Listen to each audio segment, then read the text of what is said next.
Yo, welcome everybody to another live episode of Game Time here on the Outlaw Nation channel. I am the Outlaw, John Rocha. It feels like forever since I've been on this camera because of Thanksgiving holidays, taking a break for a few days. Now back at it. It was almost weird kind of watching all this stuff and writing it all down and getting ready for a show. But I'm excited to do it here. Do it live with my two friends here on the show.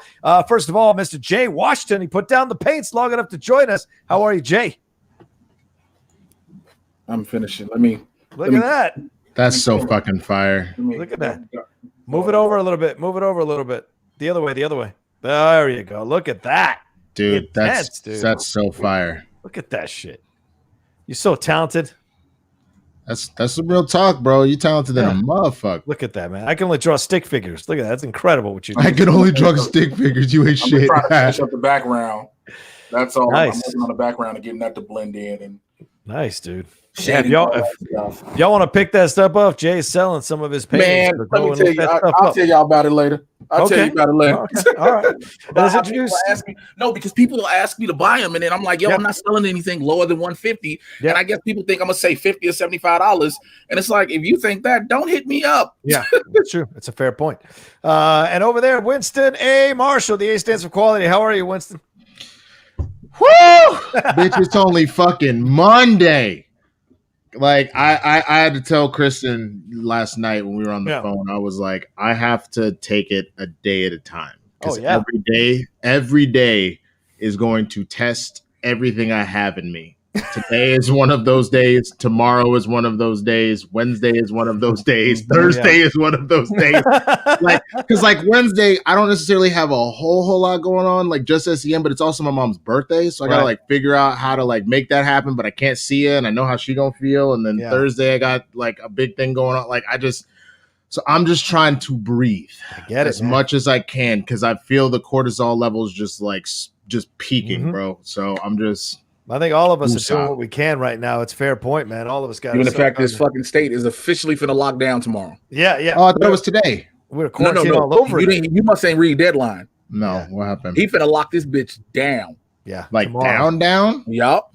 Yeah. Oh no! Hold on. It's gonna be crazy. It's gonna be crazy. Start with the first story. Here we go. Let's go real quick. Show people Winston's Christmas decorations. They're back there. It says Merry Christmas. Merry Christmas. Merry Christmas batches. You know what I'm saying? Yeah, boy. I wonder if I can switch you over. Hold on. Let me see if I can get you solo. There we go. Boom. Show them. Let me take the brand. Merry Christmas batches. You see it back there in case you didn't know. Also, I think my mom got me that, which is the funniest part. She knew I was last year because my birthday's the 10th. Yeah. So she knew I was I'm just gonna throw a basic holiday theme party for my birthday. You remember Jay over at Ashtar's house? Yes. My mom got me that banner. I was like, since when do you swear? She's like, I don't know. You just be drinking and shit. I just assume maybe that's what you wanted to do. I was like, you always yell at me for swearing. She's like, boy, do you want me to take it back? I said, no, Mama, I'll keep it. So there you go. It's good. I love it. As for me, I've got my stuff going on here. I went shopping at the at-home store over the weekend, got some Christmas stuff because I'll be doing some Christmas content here for the Outlaw Nation channel, doing 25 days of Christmas. I'll be reviewing one Christmas movie every day on the channel, about 10 to 15 minutes of a review. Not a long-ass review, just keep people's spirits up because I know it's crazy right now. You're better than me because I do a tradition where I watch a Christmas movie the day after Thanksgiving all the way to Christmas, but I ain't giving no motherfucking reviews. I'm tired.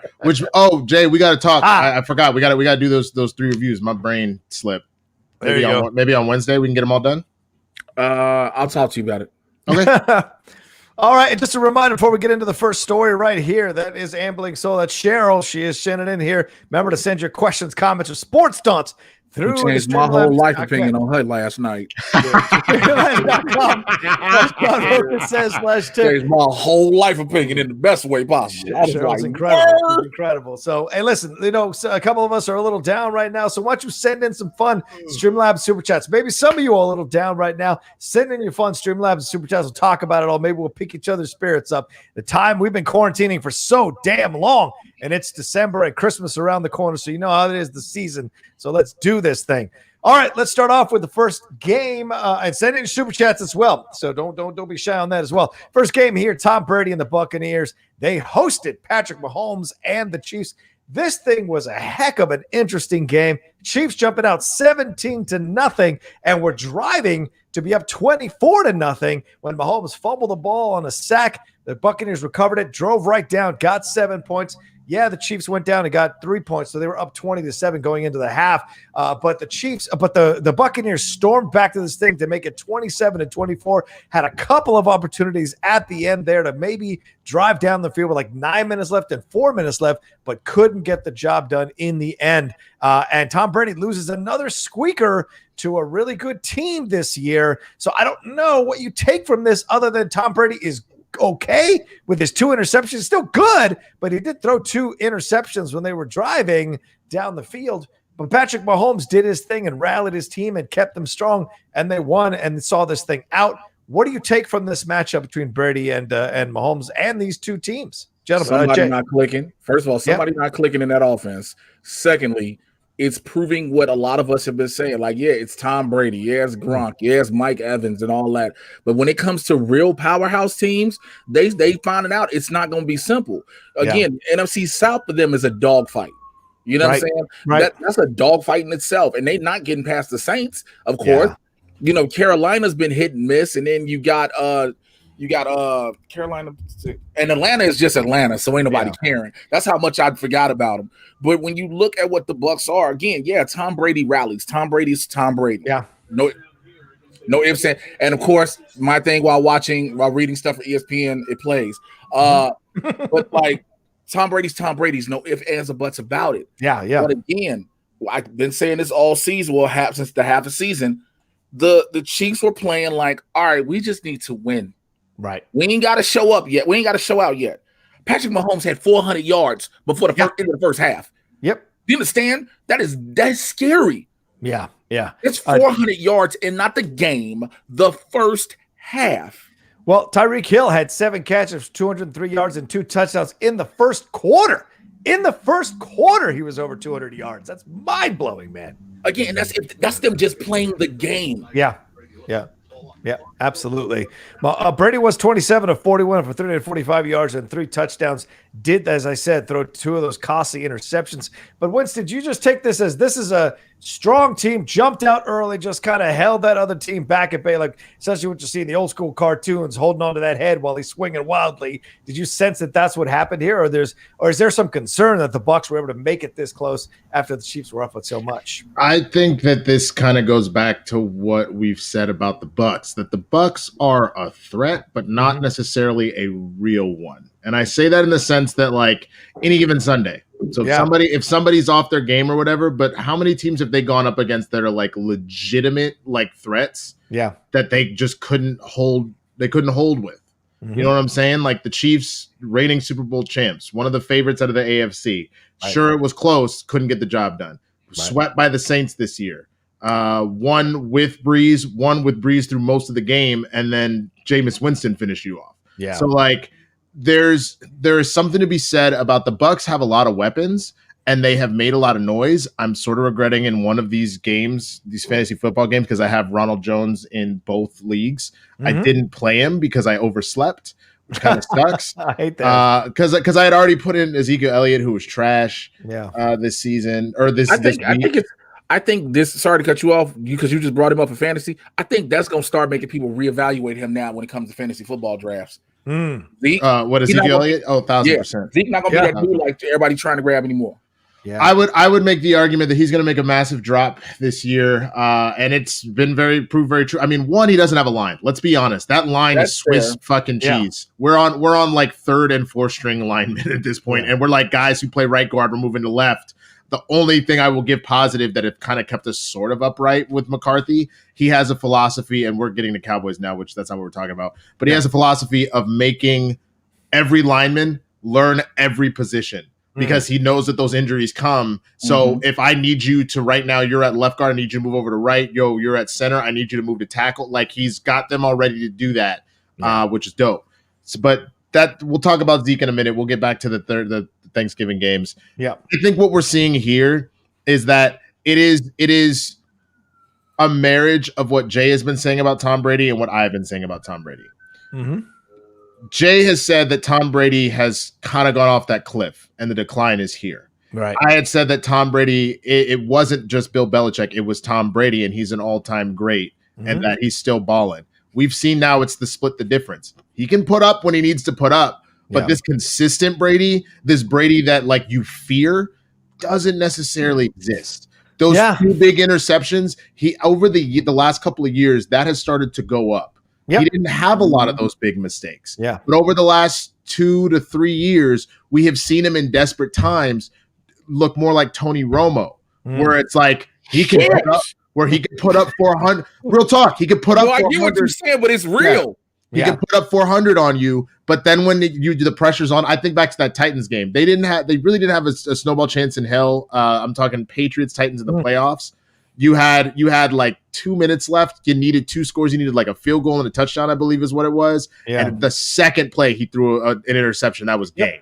Yep. You know what I'm saying? Yeah. That's the Brady we're starting to see now. And I think that is just coming from he's not quite as crisp, not quite as fresh. Like that is the part where there's a marriage of what Jay and I have been saying about Brady is that age is playing a factor here. So he's still doing work, but how many comments have you seen about Arians being like, he's not hitting certain downfield stuff? I went and got him weapons that he wanted Gronk, he wanted Antonio Brown. Like Gronk had a 100-yard game today, or on Sunday, but Antonio Brown had 11 yards. He had 2 receptions for 11. Mike Evans only had 50. Yeah, exactly. You know what I'm saying? So like, there's a level of, there's a lot kind of happening here at the same time where they're not, and this is what's sad, they're not ready to take it to the next level. Yeah. That's what it feels like. Yeah. Because I mean, Ronald Jones is running well. The defense is playing okay and steps up certain times. Certainly that second half, they stepped up as much as possible to keep them in the game. But like, I think you both make excellent points about Brady. I think what we're seeing is the slow decline of greatness. And because he thinks he can get away with his stuff, this is like Brett Favre at the end. He thinks he can get away with the stuff that he got away with when he was younger, but that extra split second of timing, that extra half a beat is missing from his passes. Like you said, his crispness or his strength or his speed, it's missing. And that's allowing players to get interceptions or to get in on him quickly or him to overthrow. I mean, he overthrew a bunch of receivers yesterday. I was really surprised watching some of those overthrows, and they weren't intentional overthrows. And then there's just noise going around that maybe Bruce Arians isn't game planning as strongly for him. So is there some dissension going on as Arians is saying, I got him all he wanted, but some people are saying, well, maybe he's not game planning as strongly. Look, Brady and Belichick is the combo. Brady and Arians, maybe not so much. Like we're seeing Cam Newton with Belichick. That's not the combo necessarily here in this situation. And I wonder what this end result's going to be for Brady, because he's just going to get to the playoffs and they'll go out in the first round or the second round. What have you accomplished? You've got to the playoffs, but what have you really accomplished for a guy who's used to go to the Super Bowl, Well, here's the thing we have to remember. So you're talking about a Tom Brady who can play the game, who knows what he does. But Tom Brady and this Buccaneers team are a victim to what the Cleveland Browns were 2 years ago. Ooh. And what I mean by that is media hype. Yeah. They are a victim to the hype. Okay. Remember when all of a sudden you got OBJ and you had Jarvis Landry, Baker Mayfield, you got all these threats now. You got Cleveland. Everybody was like, oh shit, here goes Cleveland. Right. Fast forward now, going into the 2020 season, which is a different type of season within itself. Because again, you got players who sitting out, who chose not to play or whatever. Right. You have no preseason, but nonetheless, you still have it's Tom Brady going to the Bucs. Yep. He has these weapons. All this hype is built up. Look how many primetime games the Buccaneers have now, solely because Tom Brady's on the team. Right. It's not because it's the team, it's because of Brady. And they've become a victim of the hype. And when I say that, ladies and gentlemen, I mean they are not delivering what everybody thought they were going to deliver. Yeah. Again, Winston and I just said it about the marriage of the two things that are happening to Tom Brady. You're looking at this team again, like you just said, Rocha. They won't go out the first round. That is if they make it. Yeah, they're 7-5.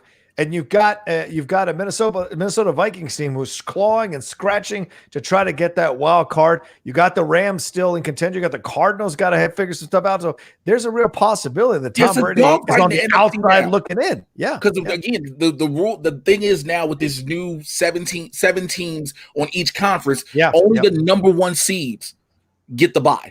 Right. Everybody else has to play.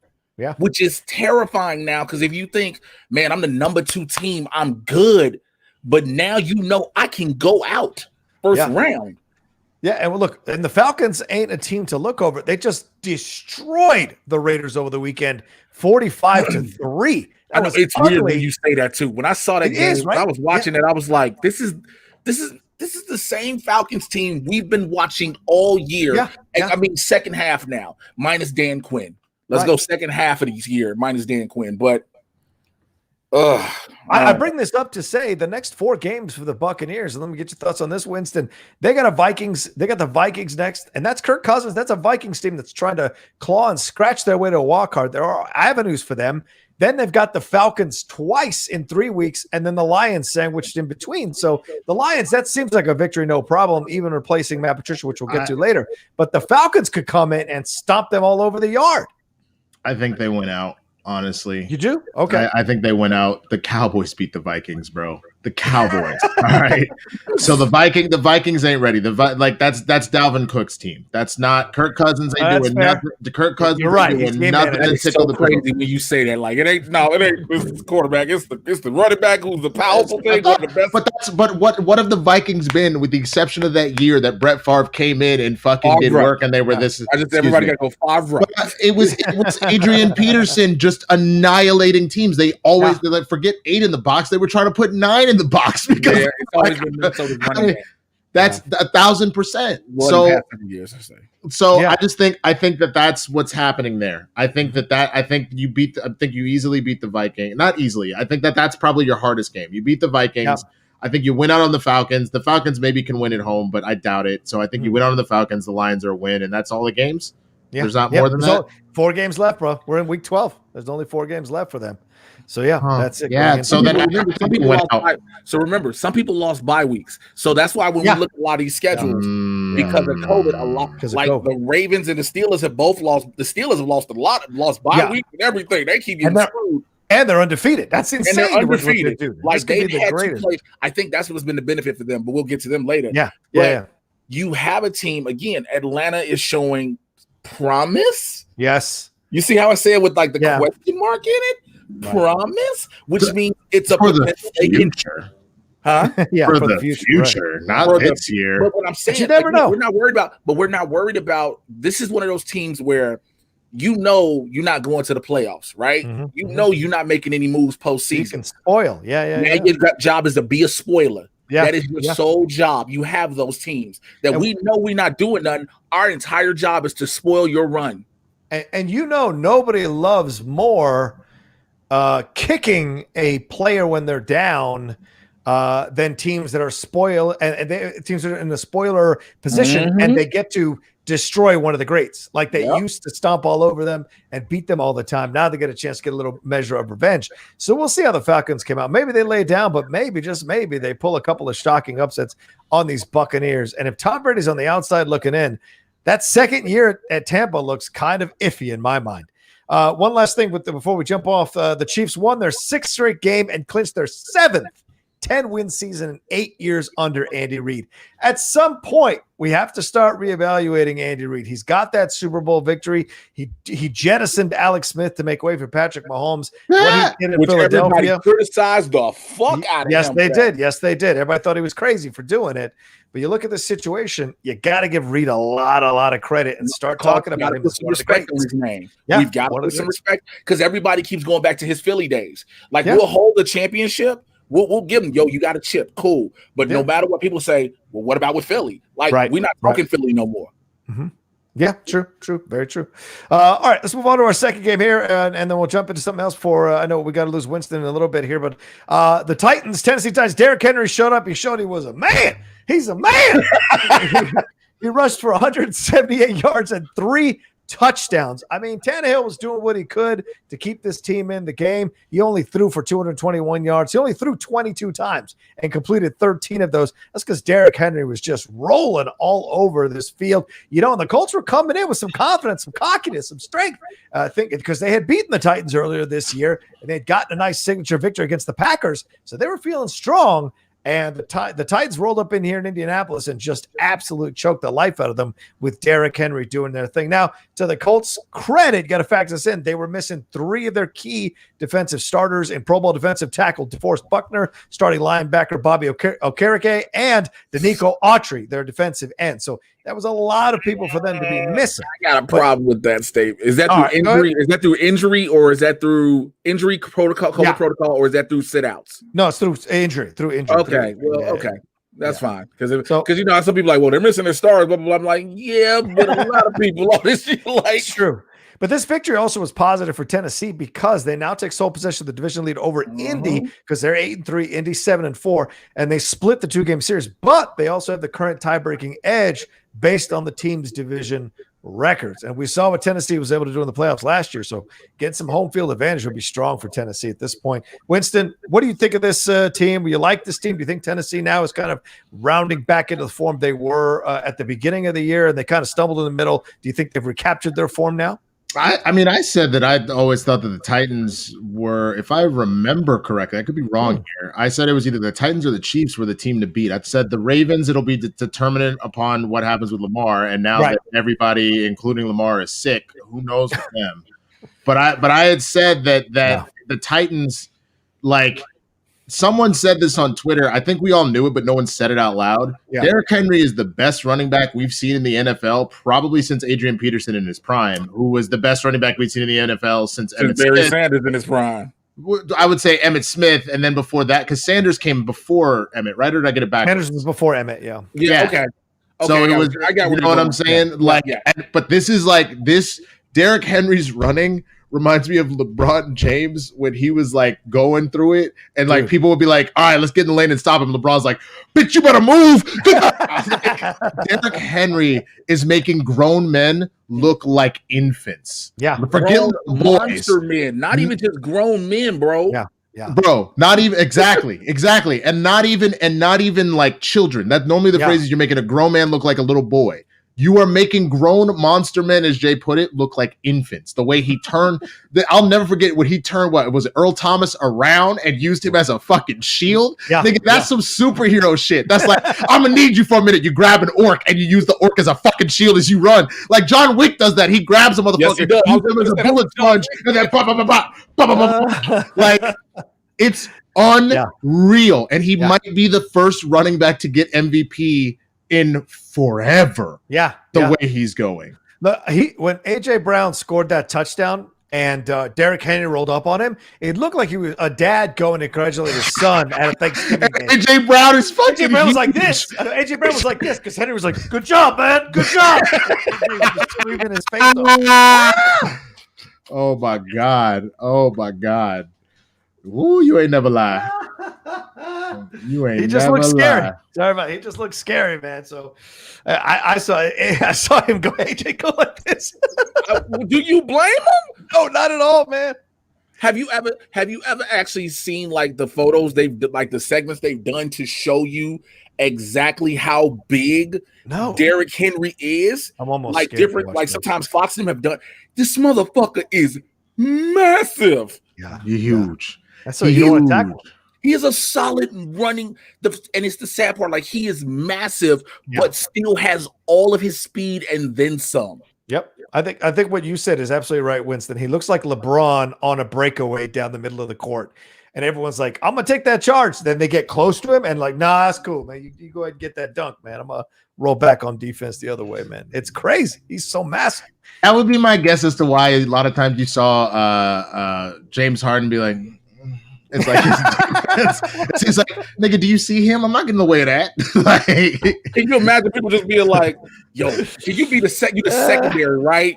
It's you versus a running towards you, Derrick Henry, and your job is like, I have to at least Try. Yeah. You know what it reminds me of? It reminds me of Bow Wow and Like Mike, where he has to take the charge, and he's like,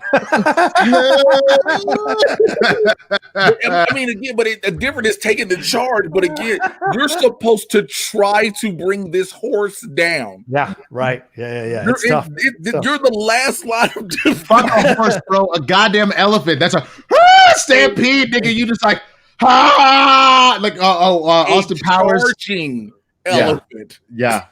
Remember, you're not Austin Powers. Ace Ventura. When nature calls and he gets the elephant to come running through. Like, oh my god, dude.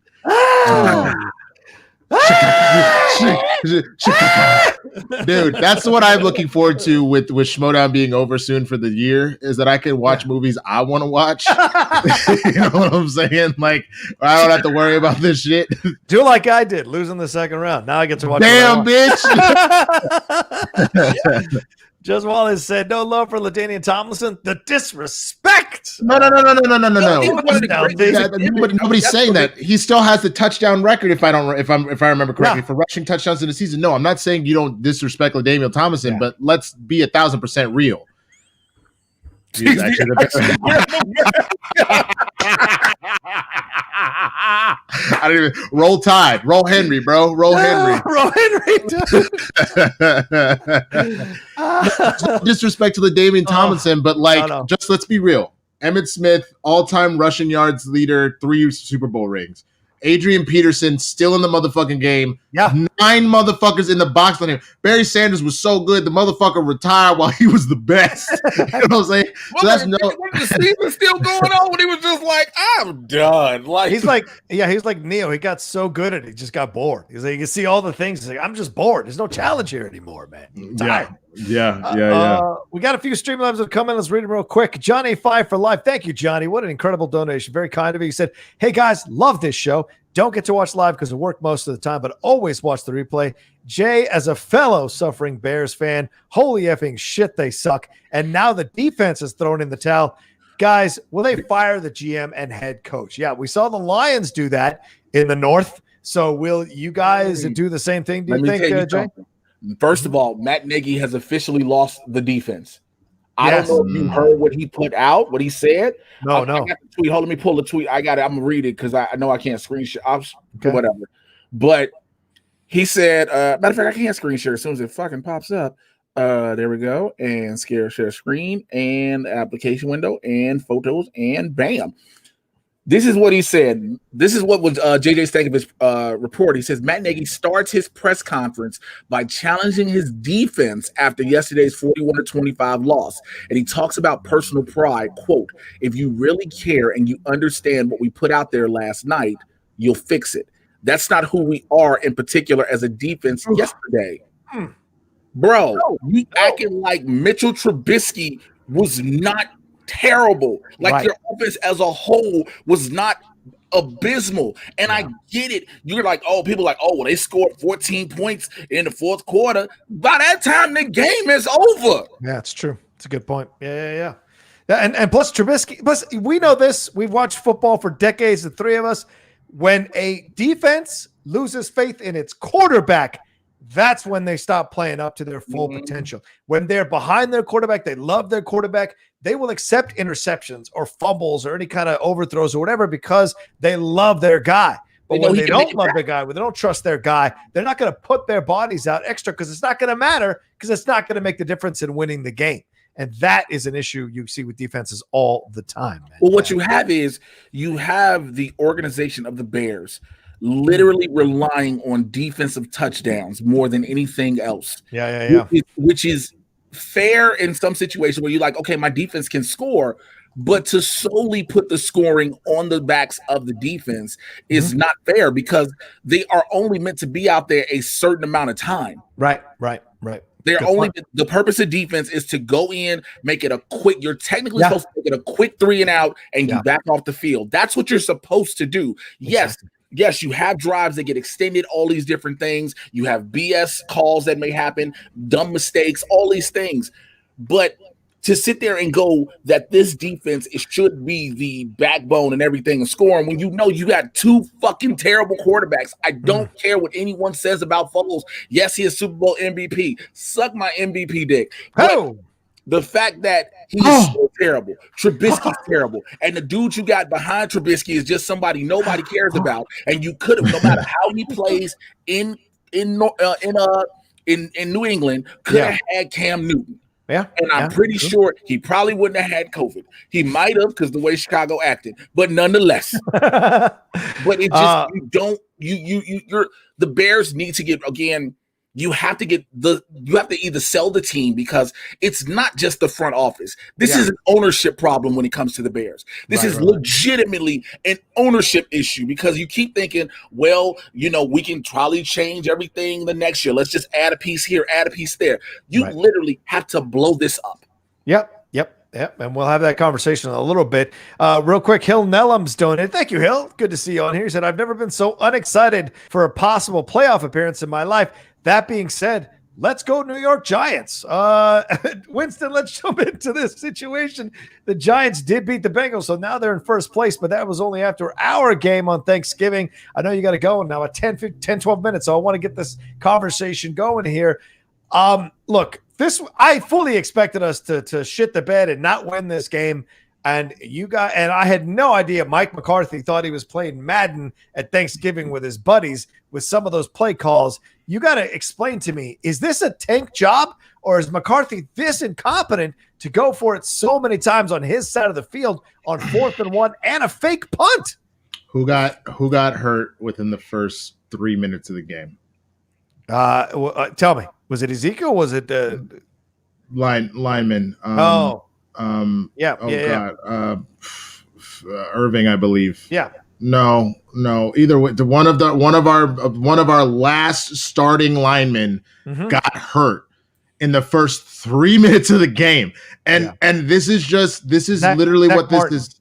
Thank you. It was Zach Martin. Yep. And I remember when Martin got drafted. I remember being like, "What the fuck, a lineman? Oh, come on! We're the first pick of the fucking draft, a lineman!"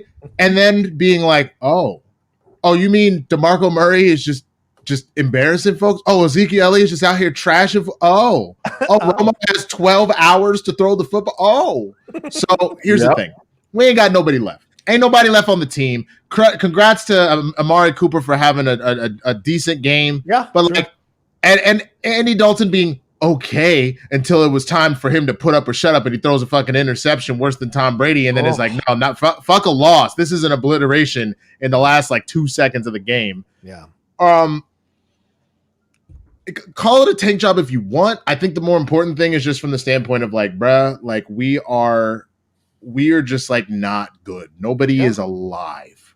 Nobody is alive on this team. Everybody got a broken leg or arm or punctured lung or COVID or whatever. This team has barely anything left. And what's happening right now is I think Mike McCarthy is not – I think he has some sort of assurance from Jerry that he'll at least get 2 or 3 years. We signed that contract, so yeah. So there's that. I think this is him trying some stuff out and or being like, this is what I'm down to do. I'm down to go for it on 4th. I'm down to try a ridiculous fucking fake punt, all that kind of shit. Right. I guess when you have nothing else to lose, you try that shit now. Right. I don't want you doing this when we're up by a touchdown with Dak Prescott and Ezekiel Elliott both having a 400-yard and 120-yard game respectively, and we're up against, Patrick Mahomes, and they can get it done. Yeah. I don't want you trying that shit then. You want to try it against a team that honestly doesn't matter. No offense. Nobody in the NFC East matters. Nope. We are all terrible. Yes, we are.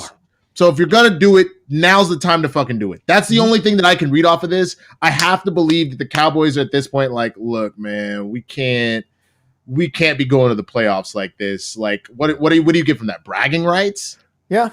Come on. Because you're not winning it. There are too many super fucking talented teams. You're not winning it. So right. You win a division is what they're all angling for, I imagine, in the back of their minds. This is a good win. That's a playoff appearance. That's a playoff berth. Yeah, it is a playoff appearance. You never know what can happen. Certainly not going to the Super Bowl, but you never know what can happen. That being said, I think this is a positive win for the Washington football team. Because I finally said it right. Because I mean, Alex Smith went down a few days before this game 2 years ago, and through all those surgeries and infections, and where it looked he might even lose his leg, to have him kind of be here quarterbacking the team to a victory. Of course, this was really Antonio Gibson's game, as this rookie is showing out for the Washington football team. But having Alex Smith be the quarterback, starting quarterback, as they win this game, pretty incredible stuff for him to be able to do that. But I don't know. What's the deal with Ezekiel, man? That fumble, all that. Do you think that's all just mental, man? That's like the whole team's kind of checking out with all these injuries that are snake bit, so there's not that extra level of attention? He reminds me of there was a lot of talk about what was happening with the show Batwoman and with Ruby Rose and like her. I gotta see where this goes. Well, like her kind of like pushback with the production about how that was gonna go. She didn't know what it took to be an action star of a lead of a superhero show, and thought she could only work 2-3 days a week and X amount of time, and now realized she had to work 12 to 14 hours a day, 4 to 5 days a week. Okay, there you go. So that's it. It's kind of the same thing. The keys to the kingdom were given to Ezekiel Elliott when Dak went down. Because remember, Dak won Offensive Rookie of the Year, but he went up and said, "This is a split between the two of us. I don't get here without Zeke backing me up." Dak goes down. It is now your team. Yeah. This is not Andy Dalton's team. This is not the defense's team. This is your team. Yeah. And it doesn't seem like he has the drive within him to be the superstar. Yeah. Because look at how bad the Vikings are. The Vikings are hit or miss here and there. Yeah, 5-6. Dalvin Cook has decided to make that his team. And what does he do? Put up multiple 150, 200-yard games in the season. Yeah. And Ezekiel Elliott has broken 100, I think, once. So, like, I just don't talk about just how upsetting it is to see someone with so much talent not push themselves to the limit to be the best. He pushed to get paid, Winston. Now he's not pushing to back that money up. You got to back that money up. Because you could argue he's as good, if not better. The only back that I can see, just because they're doing unholy things to people, is Derrick Henry. But he seems as good or as better than Dalvin Cook, than Kamara, than all these cats. But he's not fucking trying. And they are leaving him in the goddamn dust. Yep. It is not even a comparison. I don't even put him in the top 5 running backs in the game anymore. I barely put him in the top 10. I don't even know if I put him in the top 10. His own team is calling Pollard's name over his, man. They're calling Pollard's number over his on some of these important plays during games. It's shocking to see that happen. And Ezekiel, when he went to the sideline, he literally was like, I don't know what happened. I don't know how I lost the ball. I don't know what's going on. And you're just like, man, this is just something. So maybe this is just a tough crap year for the Cowboys. You got to bounce back, get some injuries sorted out. We see Dak even wants to come back. Games. Yeah, I'm sorry. I'm looking at Zeke's recent games, and he hit 100 yards against Minnesota. Right, he went against the Vikings. He hit the 100. He came close in the first game to the Rams. He had 96. Right. He had 91 against the Giants, 89 against Atlanta. And if you look at the rest of them, the most he may have gotten is 63 yards, and that was against Philly. Every other game in the midst of those games that they've played have been abysmal. Yeah. His total touchdowns for the year, the season, 5. Yeah. He is averaging 3.9 yards a carry. For Ezekiel Elliott, that is not good. It's not. It's not, man. It's not. I think that's the thing, is that with that much talent, I understand that line is decimated. But with that much talent, you're expecting him to average, closer to 4.5 yards per carry. You're expecting him to average 90 to 100 yards a game because you need him to. Right. That's the thing. When you are the guy, that means there is a point where you have to turn it the F on. Yep. And even if I even saw him on the sideline cussing out McCarthy like, nah, nigga, you need to give me the fucking ball. Right. Then I would feel some type of way. But it feels like shit happens. He's like, man, I don't know, bro. Like, you respect a guy who's a star who wants the ball. Like sometimes that can be diva behavior, but that's coming from a place of, I know I can do it. And so you want to see that kind of fire from a player when the chips are down. And when you don't see it, that really shows you what kind of player you have. Yeah. So who knows, that it's a shame. Forgive me. I need to go ahead and run. All right, brother. Much love to everybody. Have a wonderful and safe week. I will see y'all on Blurs in the Hood tomorrow at 2. Peace, man. Thank you for stopping by, Winston. Yeah. Appreciate it. All right, there goes Winston. You got me and Jay riding for the rest of the show here today, Jay. Let's get into some of these StreamLabs Super Chats real quick. Philosopher King says, over under 6.5 wins for the NFC East champ. Woo! That's a good question. Oh, damn. You know what? And that's sad that we both had to go and make that face, and we both had to have that reaction. It's very sad that we both had to be like, yo, shit, man, I'm going under. I'm going under. Under 6.5 wins. All right. At the rate, I mean, what's the highest team win right now with the right now it's 4-7 the Giants and 4-7 the Redskins. The Eagles play tonight against Seattle. Dallas obviously lost to us. That's a loss unless Russell Wilson blows it. Yeah. That's a loss unless Russell blows it. Yeah. But I'm going with the under. I'm sticking on the under. I can't do anything else but the under. Yeah, right now Washington has how many games left?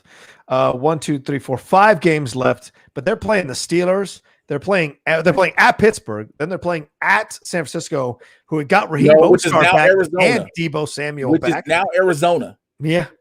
Then they play the Seahawks. For those who did not hear, since Santa Clara is closed down and they can't practice or anything, their last home games for the 49ers will be in Arizona. Yeah. Yep. I don't think 7 is happening. Maybe 6. I think you might be right. It's tough. Again, 6.5 wins. Oh. I'll take 6. 6 is still under. 6 is still under. I'm still taking the under. 6-10 and winning a division. Ugh, it's disgusting. But again, like we just forfeit that position. But the thing is with that, again, 6-10, you win the division, you go into the playoffs, right? Yeah. So now you got to play in the number one, who's pretty much going to be in the NFC, is going to be the Saints. Probably, Depends on what the Packers do. Just like I brought up with Atlanta, become spoiler teams.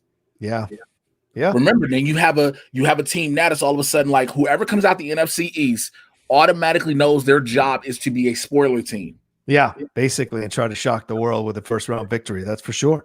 I mean, the Washington football team has been playing better over the last few weeks. Their point differential is only -2, whereas the Giants is like -29. The Eagles and the Cowboys are somewhere in the stratosphere. So they've been playing. Their defense is playing well. The problem is the offense is a simple offense. It's not as strong. And Antonio Gibson doing anything. We don't have any high-profile receivers, and Alex Smith is a good game manager.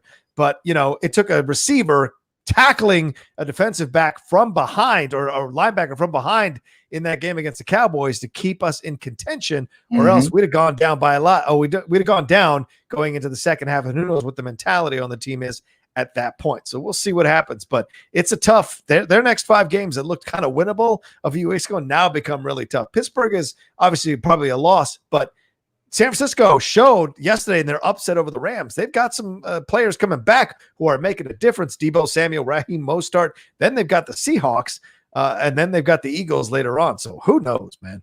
UK Gucci, what's up, dude? Good to see you, Darren. He says 2023 next Cincy win. Plus, how long has Taylor got left? Zach Taylor, the coach of the Cincinnati Bengals. He talked a lot yesterday about pressure and what he was trying to do with but the thing is, Joe Burrow going out, like that's what I was just gonna say. What are you gonna say? Yeah, go ahead, Jay. What can you do with that? Yeah, Burrow going out gives you an extra year off jump. Yeah, it gives you an extended. I hate to say it that way. It gives you him being injured and going out gives you at least an extension to see if you can get through a full season with him. Yeah, because you got to get that next year. We know Burrow's done for the year. Hopefully, come 2021 season, he'll be back, ready, healthy, all this. Yeah. Then you see what they do then. Then it's like, well. Good point. Andrew Burnett says, Packer fan here with a lot of family that are Bears fans. Last night, someone brought up the fact that Mitch was taken ahead of Watson and Mahomes. Stop saying that out loud. It hurts. My brother-in-law lost his mind. Triggered. Sorry, Jay. There you go. Very much. Yeah. Every time. Like, and the bad thing is, I think Tony Dungy brought that shit up too during the game last night. I was like, yo, fam, really? You still salty that we beat you? I mean, you beat us in the bowl. You good, bro. You ain't got to keep going back and sticking daggers in. Like we get it, fam. Like, I think that will be the number one thing that haunts the Chicago Bears organization for years to come. Yeah. Because not even just Patrick Mahomes being MVP and winning the Super Bowl, the gameplay now of Deshaun Watson, it is going to haunt the Bears. Yeah. I don't disagree with you, my man. Let's go to the 2-shot, brother, and you can. All right, I'm proud of that. Let's dance with it. I'll take the thing down because then people can see what we've got going on underneath us. So let's dance it here. All right, let's go into that. Let's see if we got one more. Oh yeah, vegetable tube says. He says the Nate NBA Robinson. NBA stands for never boxing again. Yikes. You want to talk about it now? Let's do it. All right. So you didn't see Nate Robinson got his ass lullabied by Jake Paul. First of all, I want to say this for the record. Nate's not a boxer. And all of a sudden you should decide you want to be a fucking boxer in like less than 6 months. You just can't do it. Good point. It's a good point. But also, Jake Paul is not a boxer. People have to remember this. He has had 2 fights, one against another influencer and the second against a 5'9" NBA point guard. I need everybody to stop being like Jake Paul can be in the ring with real people because he's going to run his mouth to the wrong actual fighter and get his ass beat. He has tried to call out Conor McGregor. Do you not understand? Yeah, look, we talked about that McGregor-Mayweather fight because, again, Floyd was a boxer, McGregor's not. And, again, the distance and the win that it takes. Yeah. Those are two actual athletes in their sports. Yeah. Conor McGregor can knock his ass out. Mm-hmm. He is going to run up against the wrong one. However, look, somebody had to play the beginning of the Circle of Life to wake Nate ass up. But you know who the real winner of that fight was? The fans who got to listen to Snoop's commentary. Oh, my Lord. Yes. Snoop went to church at one point. I think the first knockdown he went to church, and then the second deadline he was like, oh, Lord. It's like my uncle's fighting when he saw Tyson and Roy. Look, but Nate, again, here's the one thing I'll say this as a black dude and as a member of the culture. Okay. Like, we gotta stop. We gotta chill on some bullshit. And what the bullshit is we talked about Nate losing. We've all had our funs. Black Twitter let him have it. God bless Twitter. My Lord. But then the next day, you all of a sudden get people. Oh, well, we shouldn't knock a man while he's down. He's already been fucking knocked. But let us have the fun. Stop trying to be that. Oh, we gotta support him. We did. We supported his ass getting in there, and just like he got his ass knocked out. That's what we do that for anybody that goes in the ring. Like my people, I love them to death, but we got to stop that bullshit we do. Like, oh, you knocking a black man when he down? Motherfucker got knocked out. He decided to take that road and go into a boxing ring. Granted, nobody has real records because it isn't a real. It's sanctioned, but it's not sanctioned. It's if you're willing to put your butt on the line in a public way, you're going to get criticism and. You can't complain about it afterwards, and people should not be encouraging. Well, he didn't complain. That's the thing. That's the thing. That's what I'm saying. People shouldn't encourage other people not to complain and not to have their fun.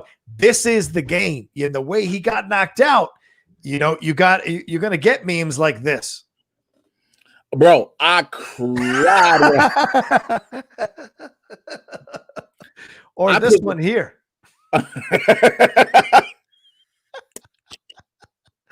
And then we got a couple more here. This one here from the Sleepers. That one of what sleep. Oh my God, that was one of the best ones. Oh my God, Sleep Deeper and Low. That is probably the best one out of all of them. And then one last one because Jake Paul is an influencer, taking a selfie of himself knocking out.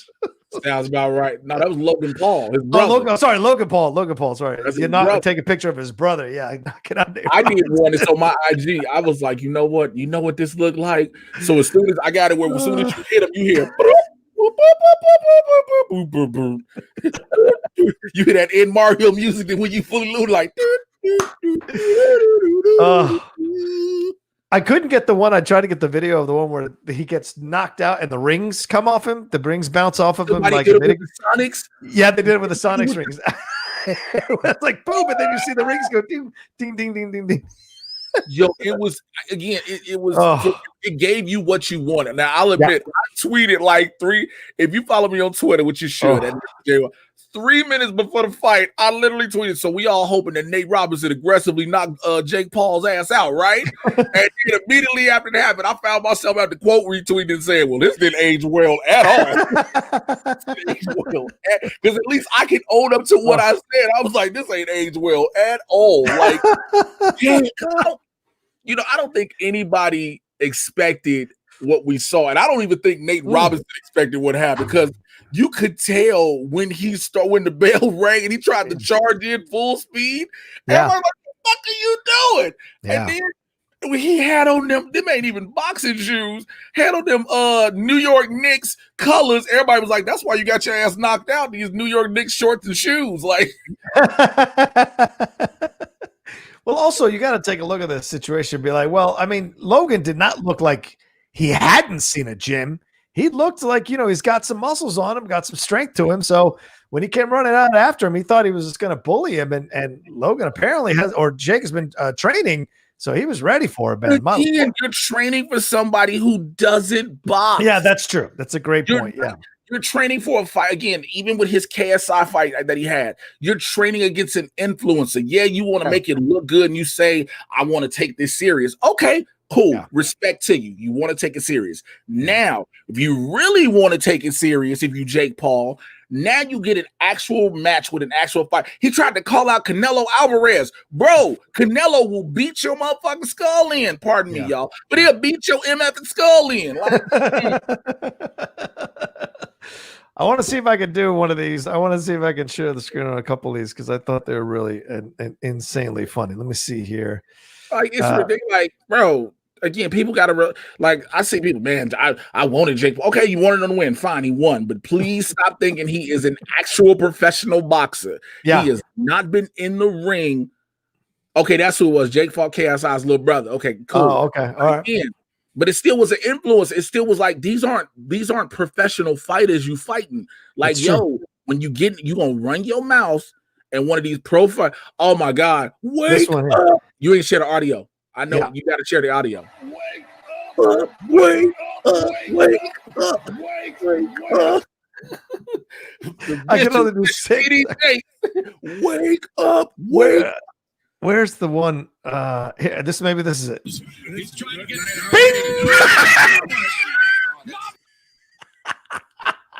Jay.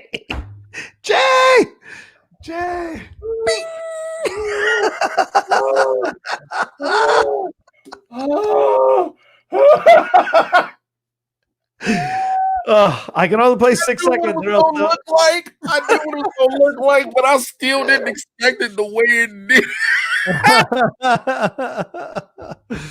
Oh man. Oh Jesus Christ.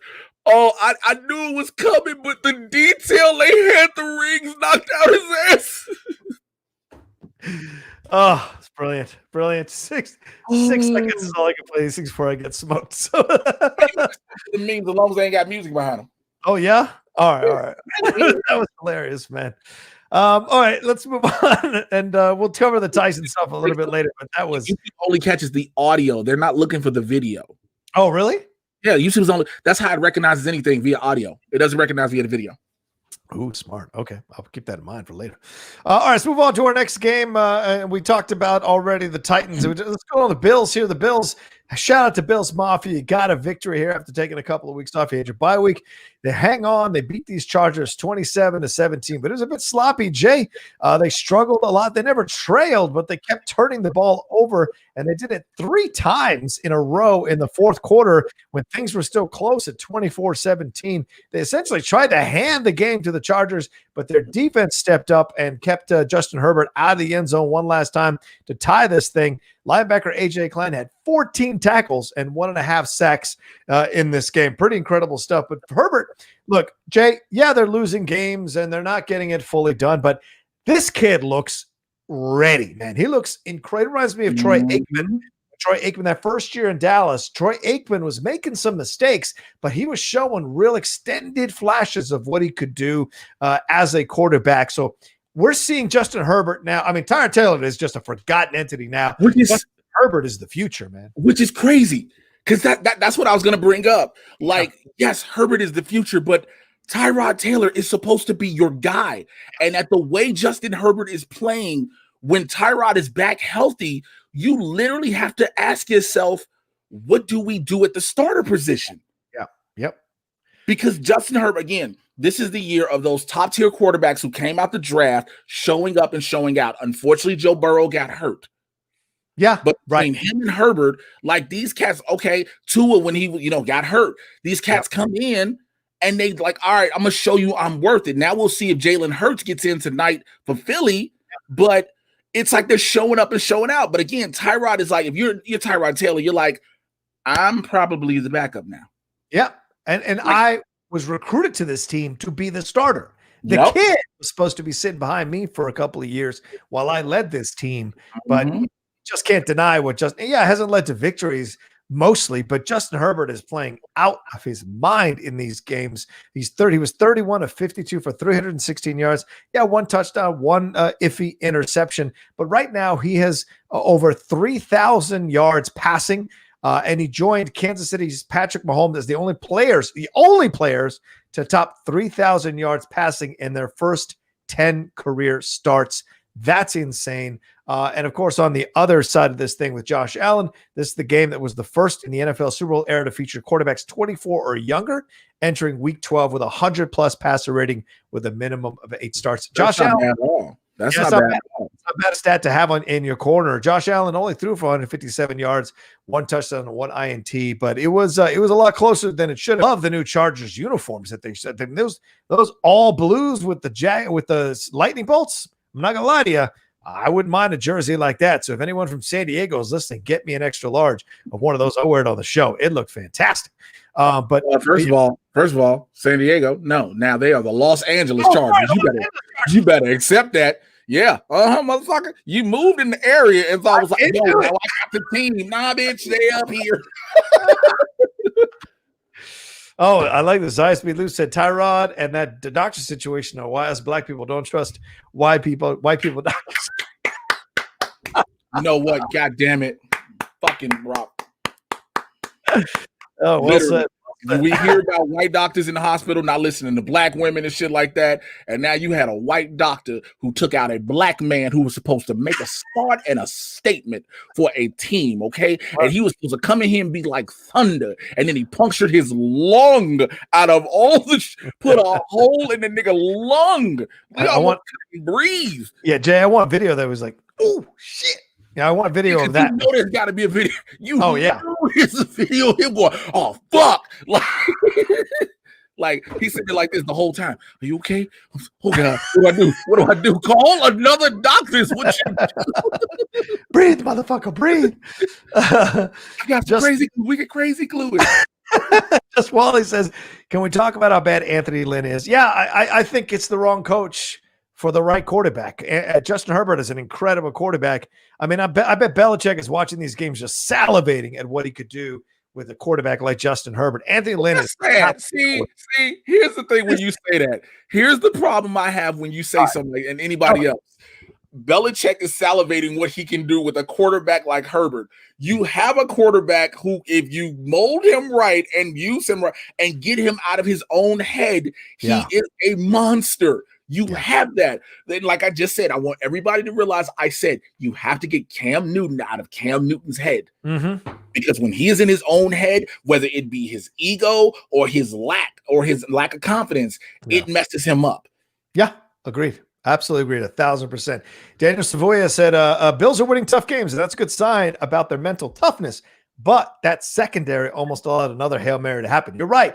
Herbert tossed that ball, and that receiver caught it. It was 2 yards away from the end zone when they stopped him. Yes, they almost allowed another Hail Mary. So, as good as the Bills are, and they're good, there's still some questions around this team. And if it gets into the playoffs, there's going to be more. Those questions are going to get exposed, like we saw them get exposed last year. The Ravens have over the last 2 years. We've seen that team get exposed. So why wouldn't the Bills get exposed as well? We shall see. I'm interested to have the playoff discussions because you just brought up a great point. We look at these amazing teams and what they're doing during the regular season. Yeah. we see these quarterbacks who are phenomenal, and then we like, okay, you made it to where the hard part is done per se. Right. Now the real fight begins because again, when you lose in your regular season game, you still have a chance to come back. Once you're in the playoffs, it's win or go home. Yep. Yeah. This is it's you either win it or you're done. And so now these teams that have these gaps, if you will, in certain spots, they have to fully address those going into these games. You're not wrong, Jay. Absolutely. It's great points. Roberto Arsenal says, if I'm the Chargers, I get the Bears to do another dumb trade and give them Tyrod Taylor on another note. Roman Reigns and Jey Uso have been amazing. Jay? I would love for Tyrod Taylor to go to the Bears, but here's the thing. He's black. Not going to happen. All right. Let's just call it what it is.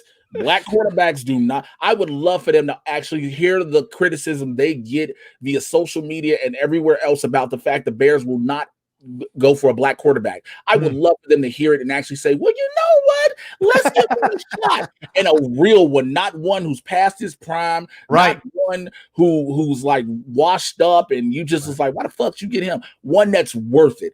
I would love to see that happen. But as we know, until the McCaskies are gone and you know, it just won't happen. As far as Roman Reigns, dude has done this one thing he needed to do. He has cemented himself as a potential movie star. He has given himself a for sure future. Like Hobbs and Shaw was one thing, but what he's been doing with his head of the table shit, or cemented him a career outside of this, outside of wrestling. He's gonna do whatever he wants. He's gonna have his choices. He's gonna have like, yo, which one do you want to do? Right. He's guaranteed that now. And remember, Jay, this is a young guy who was maybe handed the top spot a bit too early for the fans, maybe a bit too early for himself. But just like The Rock, I mean, literally following the same blueprint as The Rock, but of course the McMahon took Rocky Maivia off air, retooled him, and then he came back. Whereas Reigns had the leukemia, which forced him to step away for a little bit. Maybe during that time, he did some reassessment, watched his stuff, worked on this. Is the man's career. It's not a hobby; it's his career. It wasn't even that. I wouldn't even say the leukemia. It was because it got the fans behind him. Right, that's what I mean. Because we supported Joe Anawai. That's who we supported. We supported the man. Yeah. That was one thing. It's this finally doing what everybody's been wanting for the longest, a full Roman Reigns heel run. Yeah. Not a Shield heel run, a Roman Reigns heel run. And what we've gotten has been amazing beyond all expectations. Mm-hmm. It's been surreal. And the fact that Jey Uso, this is family. This is family for real, because if I'm going to do this, I'm going to elevate my family. Yep. And he has granted, Jimmy's out with a knee injury, but he has allowed Jay to no matter what we see on the screen, you got to think about it backstage. He is now, okay, he can do this. Yep. He can be up. He has been in main events. Mm-hmm. He is held up to a main event caliber singles performer. Granted, you know, it's going to be the Usos, but if they decide to split them, he'll be okay. Yeah. Great point, Jay. Gene Burnson said Van Ginkel will sack Mahomes. Go Fins. All right, Gene. Possibility. It's in a couple of weeks, so we shall see. That's for sure. And Xavier Black Wiley sent one. He said, y'all got to see the Nate Coast Simba and Call of Duty mime. P.S. Can't spell that last one. I saw the Nate Simba one with just the Simba's pushing, but they used that one for Ronda Rousey as well. They use it always. Every time somebody get knocked out, you use baby Simba. When Mufasa died, that wake up. It's always the best ones. I haven't seen the Call of Duty one, Xavier, so I will definitely take a look. And thank you very much for that super chat. $90 on Call of Duty this past weekend for my son. The game? Yeah. You mean to play it or to buy it? Yeah, to play it and buy it. Wow. It was my son's. So it was my son's 17th birthday on. Shout out to your son! Happy birthday! Yeah, on Friday, last Friday. Okay. And so on Thanksgiving, you know, I was like, "Here's one of your birthday gifts," and it was Spice Adams is a personal friend of mine. So my son is a diehard fan of Spice. So I hit up Spice, and Spice did a personalized message for my son. Wow. He was like, "Wow!" And then we were on the phone, and he was like, "So Pops." And I was like, what do you want? The way he said it, I was like, what do you want? He was like, do you think for my birthday I can get Call of Duty, Black Ops, Cold War? I said, cool. So we were on the phone and I bought the game for him and I gave him the code. I was like, you now have the Ultimate Edition. He was like, well, what? Nice. I was like, yeah, I bought you the Ultimate Edition, because what that also does is, God willing, I get my hands on this Xbox X for him. Mm-hmm. When he gets the X, he can transfer the game over. Yeah, of course. Yeah, you just put it in. Dad is going broke. Dad is going bankrupt and broke, and trying to figure out how to pay other bills to make sure his kids have a good Christmas. Hey man, when you love your children, that's what you do. Any of y'all see an Xbox X lying around? Give Jay a call. $700 goddamn dollars. Like, everybody trying to jack it up $200. Really? All right, Jesus. Dude, yeah. I was very lucky I got my PS5 when I did, because it is madness, that's for sure, seeing all the people out there trying to get it. Chad Patterson donated, said, just showing some love. I appreciate y'all. The Sonic Rings clip killed me. Man. It was good. It was damn good for sure. All right, keep sending in your Streamlabs and Super Chats. We've got about 50 minutes, 50 minutes left in the show here. So send in your Streamlabs Super Chats. Pick up our spirits. Give us something positive to start the week with, for sure. All right, Rodgers 4 touchdown passes. They helped the Packers roll over the Bears here, 41-25. We already talked about this for sure. Trubisky coming into the game was because of issues with Nick Foles. He's got some injuries on his hip and what have you. You got a Trubisky game out of this thing, man. And you even got a Trubisky after a post-game press conference, said all the shit he's been saying for 2 years now. I can't give away the ball. I can't put our team in bad positions like this. I can't do this, or that. And this was just an absolute mauling, Jay. And Trubisky only made it somewhat close with some of his play here. But in the end, I mean, the only bright spot is David Montgomery got himself 103 yards rushing. He looked good for once. Finally. Yeah. So do you take anything away from this, man? Yeah. Fire every goddamn body. Honestly, fire everybody. You definitely get rid of Nagy. You get rid of Ryan Pace. You get rid of him. You gotta get a real quarterback in here. You really do. I understand that everybody keeps saying that Nick Foles is a Super Bowl MVP quarterback. I get that is what we're holding on. But Nick Foles does not play consistently like a Super Bowl MVP quarterback. You know who else does the same thing? Joe Flacco. He does not play like a Super Bowl MVP quarterback. And so the Bears we've always had that one problem. We can never get a quarterback. Yep, that works. And then when it comes to other personnel, we'll have them and they'll be okay, but then they leave and become Pro Bowlers other places. Yeah, that's a fair point. Absolutely. And then what do you do at that point, right? I mean, that's the thing. You got to sit down with that. And he's like, what the hell? So I get it, man. Totally. All right. But yeah, so we'll see what happens with the Bears. We'll see what happens. We losing. No, I mean, like, if Nagy gets fired, if all 5 games in a row since winning 5. I know but you predicted it. You called it earlier in the year when they were like, what, 5-1. You were like, this is the weakest 5-1 I've ever seen. And then they've proved your point for sure. I think you're right. I think everyone's going to get fired. I think they're all going to get fired. I think it's going to. Here's the problem with the thing. So I'm sorry to cut you off because it's no, please. Because we've went from who the fuck was it before? Who was it before fucking Trestman? Because that was a failure in itself. Having Mark Trestman. Yeah. Then you got John Fox in. Everybody was geeked up about John Fox, and that was the no-go. Now you got Nagy, and you're like, oh, we had this run where we could have went to the Super Bowl, and then a field goal loses it, and then it's like, okay. And after that, whatever momentum we had died. Yeah. And so now you have the same Matt Nagy who, again, with the same belief, Mitch is our guy. He is not. Yeah. You have the coach calling out the defense now. He doesn't have the team anymore. Yeah. They know, look, let's just play. You got players, for those who don't know behind the curtain, you have players who have incentives. If they get certain things per year, they get extra money. So you're going to see certain defensive players trying to play for more sacks and tackles, recoveries. You're going to see different things like that because they're just trying to get bonuses at this point. Yeah. It's a done deal on the season. Granted, they could, if they were solid enough, they could, because they're still in the hunt. But it's this team. Yep. You're right about that. You have a super chat that came in and said, Joseph Courtney said, are we headed for a Chiefs-Packers Super Bowl? Also, Will Fuller just got suspended 6 games for PED use. Woo! Really? Ooh. Hold on. Before we verify that, I'm going to take a look here on ESPN, see if there's anything or I don't think we're heading towards the Chiefs back. I still don't trust the Packers, man. didn't they let Will Fuller go so that he could go join another team? Ooh. Wow. Yeah, here it is. It's here on Band 6 game. Yo, that's Bleacher gotta Report. hurt. Yeah. That's gotta hurt if you the Texans. He wrote this. He said, earlier this year, I saw this is his response to this positive test.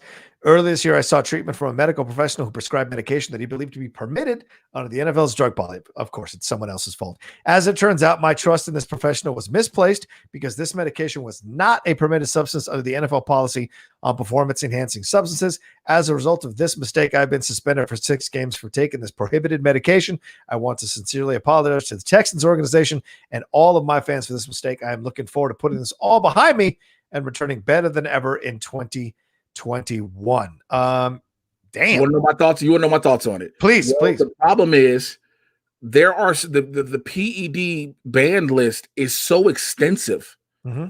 Like you can buy something at a GNC, like legit over the counter. You buy it. You're like, oh, I pay $60 for this, whatever. Mm-hmm. And it can go on that ban list and you don't know it. So there is the possibility of that happening. Okay. We're not hearing like we used to of players roaring out at anything. We're not hearing them going crazy. Yeah. So again, Adderall is on the banned list. Right. A medication that is designed to help you focus. That's it. Yeah. It is made for people with ADD, ADHD to focus, and it is on the banned list. Yeah. So again, yes, there's a possibility of so much what he could have taken. You know, we won't know, but I'm on the other side of it because I'm like, it's your career, your life, your job to not go, hey, doctor, is this on the list? No, you request the list, you make sure it's not on the list, then you take it. Or you can, these guys have a phone number. They can call the NFL office. Will Fuller, who is a premier receiver in the NFL, can call the NFL office and be like, hey, listen, is this all right? Let me vitamin shop real quick. And you know what I'm saying? Listen, they say this anabolic shit is really just good and it's natural. No matter their vitamin shop, they're going to give you 20% off. You know what I'm saying? They said it's an early Black Friday deal. So I need to know if this is on the list. What is number 8? Number 8? Number 8. Okay. Yeah. So they say I can't have that shit. Well, they just gave me the vitamin shop generic version. I can't take that lion's blood. It's not allowed. They say tiger skin is not on the list. So Xavier Black Wiley said, my Texans, no. Look, you guys weren't going anywhere anyway, for God's sake. Jesus. That was just, you know what, as a Bears fan, that hurt. You ain't going no goddamn. That's for somebody who know he got the Washington football team, but he was like, well, I don't know what you about. I wouldn't care if any of my players got suspended. I'd be like, yeah, because we suck. Suspend the whole organization.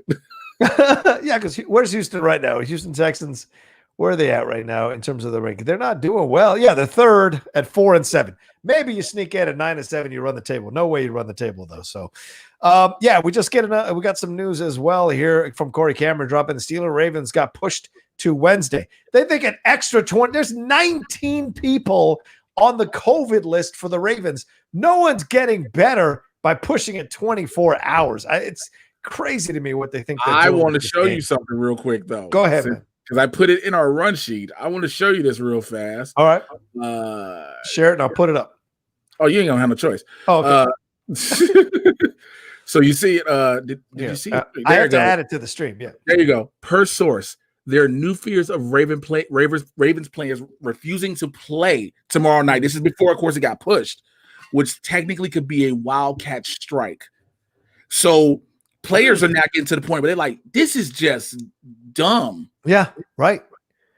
None of the Steelers are saying they won't play at this point, but the Ravens are saying they won't play. The team with 19 people on the COVID list. Yeah. It's madness to me on so many levels because I'm just like, why are they pushing to make this game happen? Just put it another week. Yeah, you put this, or you give the Steelers the forfeit. I think that's the other thing. If the Ravens are violating COVID protocols, then they forfeit the game. 19 players, you forfeit the game. The Florida State Seminoles have walked away from 3 games this year, Jay, because one player tested positive for COVID. So, I mean, 19? I think I agree with you. You should forfeit it and give it to the Steelers. Yeah. But I think you won't for several reasons. One, it's a divisional game. Number one. Yeah. It's a division. Teams who are close. Yeah, you're right. And they're close. It's a divisional game. Teams who are close. Mm-hmm. Two, you run the risk of setting a very bad precedent because now it'll be, they had to forfeit, but we had to play these games out. Mm-hmm. And then you still got the remainder of the season. And again, when it comes to the playoffs, what happens then if we're playing a team who has 20 COVID tests? Like you can't have them forfeited because now they're out of the playoffs. Yeah. So it sets a crazy precedent. Like they were going to do forfeits. They would have had to done that starting the beginning of the season. Yeah. But now you don't have a Thursday night game for the NFL now this week. You're compacting all these games, and like I said before, weeks prior, you're doing all this to save Super Bowl week. Yeah. Because basically. everything now is lined. You have everything lined up. Yeah. You're trying to get to that point and have it still be something people celebrate. And Goodell wants to fill those stands. He does not want to have a Super Bowl with no fans in that stadium. It's going to be in Florida for sure. Yeah, they're getting to Florida, and they're going to pack that. That's why they keep playing that. This is like the last 2 weeks with no fans. Right. Well, that's why Jerry keeps trying to bring more and more people into Dallas Stadium because he wants to prove that Dallas is a possible destination for the Super Bowl as well. It's crazy. Just with the talks of a vaccine being around the corner, literally, we've had the outgoing person say, it's coming. Now that we know we are literally within weeks of having a vaccine begin to roll out. I would not be surprised the way we get that COVID testing with them. Mm-hmm. Don't be surprised the NFL has the vaccine. This is a great point you bring up, Jay, because remember that a lot of the NBA too, a lot of people were upset that the NBA and NFL was being able to test their players quicker than they were testing frontline workers. They were testing people in the hospitals. They were testing people in nursing care facilities. All these people that are literally on the front lines were not being tested at the same levels that the NFL and the NBA. And people thought, see, this is sports, big money. They're gaming the system so that you can put these leagues out because all these people make money off of it. So look, you got Pfizer, Modesta, AstraZeneca, one other one, and the AstraZeneca one is the one that they're going to push for profit heavily. So I would not be surprised to see the league be the AstraZeneca. The AstraZeneca vaccine be the sponsor, one of the sponsors of the NFL. I would not. You can. It is November 30th, 3:19 Pacific time, as I say, it's 2020. Do not be surprised if AstraZeneca is the COVID sponsor for the NFL. Do not be surprised. All right, somebody clip this out and save it for now. That's for damn sure. Just some real quick background on the Baltimore situation. They're in the midst of one of the largest outbreaks in professional sports, according to ESPN. They had 22 players test positive for COVID-19 over the last 9 days or get identified as high close contact. At least a dozen players have actually tested positive, that including NFL MVP Lamar Jackson, defensive end Calais Campbell, tight end Mark Andrews, outside linebacker Matthew Judon, running back Mark Ingram, and fullback Patrick Ricard.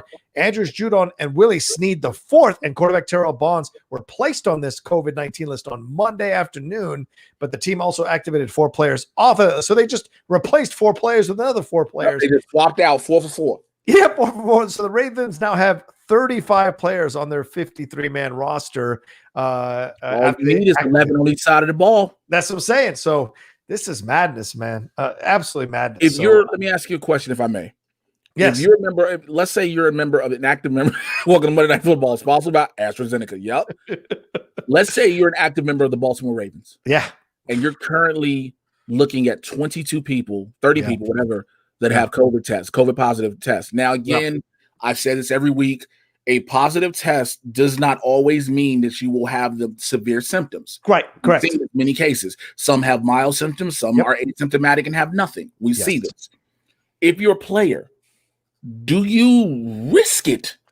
No, I don't. If I'm a good player with a great contract, fuck you. I'm not going out there. You know why? Because I could get impacted by this in a way that I have that could affect my future as a player in this league. And Jay, we know this again because we've watched football for numerous decades.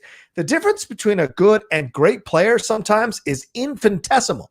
And the difference between a player in the NFL and a player outside of the NFL can be even smaller because that's the difference sometimes. And if getting this COVID situation affects how I breathe, affects how I move, affects my mental, I don't know, my brain, connecting the dots and figuring out what to do in a certain moment. You know what I'm saying? The synapses connecting and snapping at the same time. If that affects my ability to do that quickly, then I have essentially sacrificed millions of dollars of future income just for this pig-headed desire to play, or the fact that the team forced me to play. And I think those are the situations you have to weigh in. If you're someone like Calais Campbell or Lamar Jackson, I would not play, dude. I really wouldn't. I would ask to have the week off, and I'd be damned if they didn't respect me to give me the week off. Even if it's against the Steelers, you got to take that week off.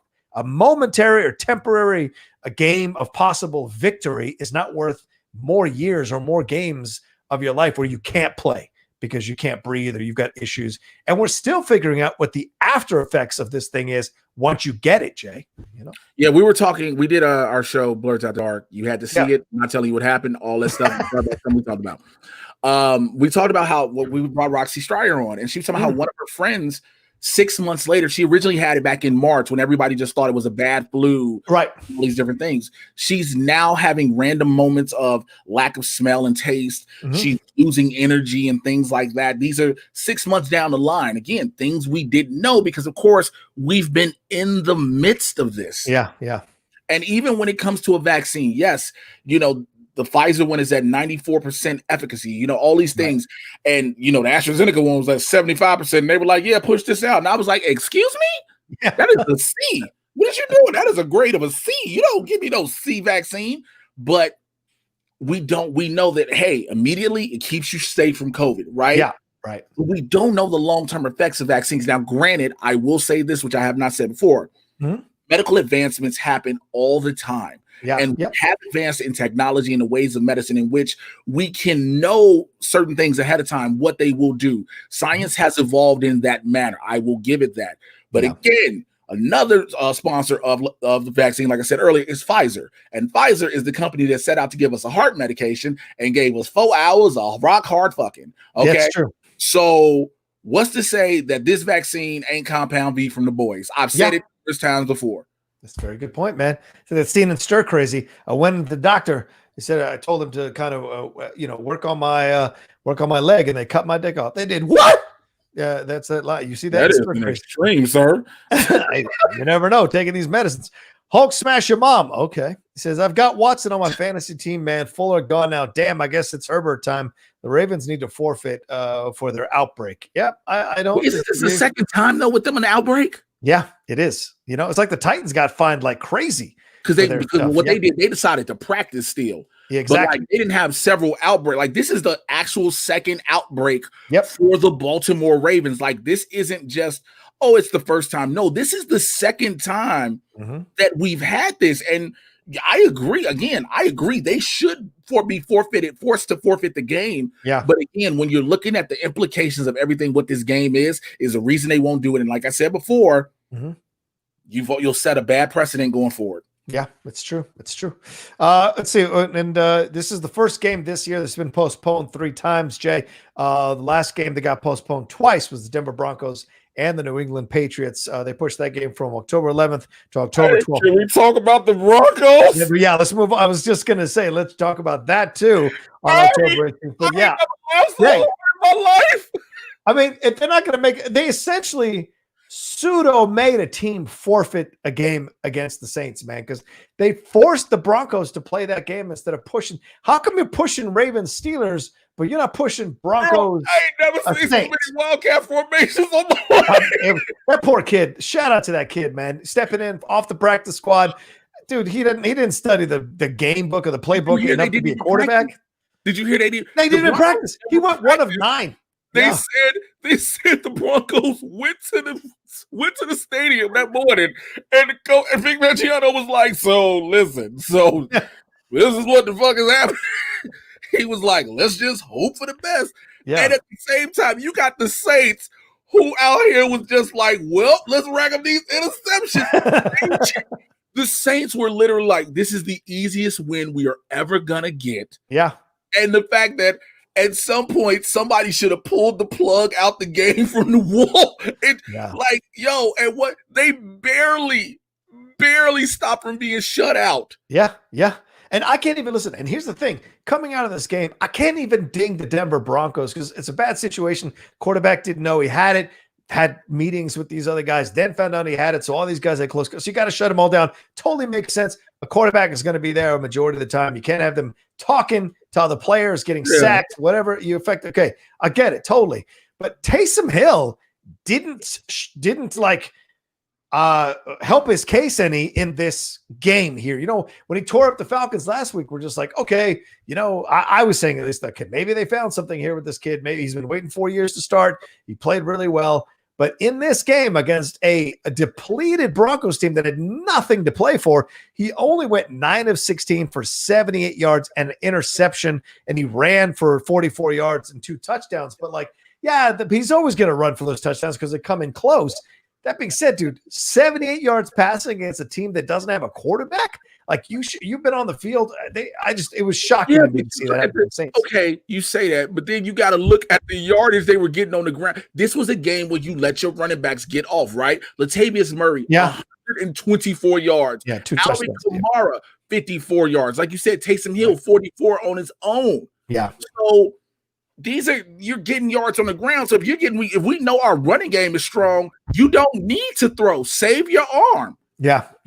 Save your arm. I'm not mad at that. And again, it doesn't help nor hinder the Taysom Hill starting quarterback case. Right. This is the Saints won. No matter what, it goes in the records. It helps them out going towards the playoffs. That's what it is. Taysom Hill is a starter. Again, Drew Brees comes back in like 2-3 weeks, potentially. Yeah. His left. His 19 ribs. He got 8 on one side, 3 on the other. How are you breathing? Okay, they put new ribs in him and he broke them. They like, yo, man, look, we got these cement ribs. You want to borrow these for a second? But you know, yes, and Taysom Hill, he threw a couple of deep passes. He is not this downhill quarterback. No. We see this. That doesn't make him the starter. But then when you know the game is over, like in the last 3-4 minutes of the fourth quarter, you're like, come on, James. Like, yeah. I don't understand how you don't give Jameis the argument I'll bring up. Why isn't Jameis the starter? That's a great point, Jay. Why isn't Jameis starting this game against a Broncos team that has no quarterback, has nothing to really play for?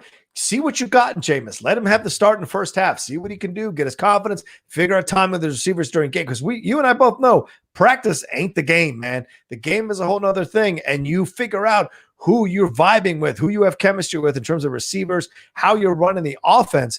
Like Breeze has shown that he's got issues with these ribs. Who knows what condition he's going to be in when he comes back. He's not a young dude. This is an old man. And so like when you bring in someone like Jameis and you bring someone like Taysom, you want to give an even amount of time to both these guys because if he comes back in 2 weeks, he's coming back against the Chiefs. That's not an easy team to be playing when you've got some ribs issues, then the Vikings defense, and then the Panthers. So those last 3 games ain't going to be easy necessarily. Right. There's nothing to bring him in on where you're like, one hit can potentially the right hit from that team in their eyes, the right hit, which is the wrong hit for the Saints, take them back out. Mm-hmm. Because what happens is if you're Sean Payton and you know how Payton is, you're game planning with Breeze playing the whole game. Yeah. So now your game plan, if you're smart, you're having Taysom practice with everything. Or again, why not Jameis? But I understand again when we say why not Jameis, 50-50 last year. Never forget. Yeah. 50 interceptions. That'll always hinder him. Yeah. But you're like, okay, so how do you do this? Right. How do you do this? And the thing is, Jameis had off-season eye surgery, which he said helped him get better as a quarterback, will make him a better because he had he was nearsighted. He was having issues with that going longer. Mm-hmm. That's why he was throwing those interceptions. That's what he claimed. But so if this is the situation, then give him some playing time, get him in there, see what you got. Someone said something else. Ghost of Zion said there are reports saying players in the locker room want Jameis. See, that's a dangerous thing that Sean Payton is running too, is like, well, am I really going to put him in this? Am I really going to risk my locker room to do the Taysom Hill, to force Taysom Hill down the throat of my players? I don't know. if I'm a Michael Thomas and Emmanuel Sanders, and I know my game is I can get downhill, I can get downfield and get you a 40, 50-yard reception and potentially go, I'm going to want the quarterback I know can make that pass. Not the one that I'm hoping can make that pass. The one I know that, if I'm not on my gameplay or the secondary is just a half a step better, it could be an interception. Yes. But for the most part, it's going downfield where it needs to be. And so, yes, if I'm these receivers, if I'm this receiver core, if I'm in this locker room, if I'm the line, I'm like, yo, give us Jameis. You know, we won a game. We won 2 games. This game we just won was a scrimmage game. It was a scrimmage game. And like everybody's saying, Taysom can't throw, and those stats show Sean Payton does not trust him throwing. And that's weird to me because, I mean, like Teddy came in and Teddy was great for them last year. They went 5-0 as replacing Breeze when he got hurt. So why not give Jameis a shot here? I don't know. The Taysom Hill experiment to me, after this game, I think you kind of see what you got in Jameis next week. But it just makes sense because I think they're playing the Falcons again next week. So let's see what you got with Jameis and see if he can lead the team. And ride through his interceptions, ride out his stuff. He's going to make some interesting decisions with the ball, sure. But he, like you said, Jay, he's going to give your receivers better potential to have big games because he can loft that ball down the field, at least put it up there as a catch 'em ball that either one of them can get. So, that's the thing overall here. All right. Let's see. Can we have any? We have more StreamLabs Super Chats? All right. None of them in yet. All right. We got about less than 30 minutes left in the show, ladies and gentlemen. So let's finish out strong. Hit that like button on this. We got over 100 likes, but we got 200 y'all watching us right now, over 200. So please hit that like button if you haven't hit it yet, that thumbs up button. Get us to 150 likes before the show ends in 30 minutes. And send in some StreamLabs and Super Chats so that we can read them on the air and answer your questions as we finish. Whoa. Did you see what Zeno Hour just put in the comments? What just came from Adam Schefter? Hold on. Adam Schefter, Monday game times, Washington Steelers at 5 p.m. Cowboys, Ravens at 5 p.m. Bills, 49ers, 8 p.m. per source. That's next week's games. Wow. That is ridiculous. That, like, if I'm the Ravens, I'm pissed. Yeah, right? If I'm the Ravens, I'm beyond. If I'm the Ravens and the Steelers, I'm pissed. I'm pissed. Yeah, this makes no sense. I mean, you're making the Steelers play a short week. You're making the Ravens play a short week. And who knows how many of those players are going to really be officially cleared to be able to play. Yeah, this is nuts. Man, I don't know. We said this at the beginning, Jay. We wondered, we all three of us, Winston as well, have said like, oh, it'll take somebody dying. Maybe not. Maybe it'll take like team-wide COVID situations. And what happens if this happens in the playoffs, Jay? Do you like postpone the game for a week? I'll bring it up earlier. Yeah. The problem becomes you set these games a week. Yeah. Saturday, Sunday. Now, we've already seen they've been able to manipulate. The only reason that they've been able to manipulate days of the games with a lot of these teams is because nothing else is used in the stadium. Yeah. Right. That's exactly. The only reason. There aren't concerts or anything like that. Yeah. Good point. If this was a normal year, you have concerts, you have all these different things that happen in various stadiums. Of course, we're in the winter months, so the warmer stadiums get more things, et cetera, et cetera. With there being nothing in the stadiums, this allows them to manipulate the schedule.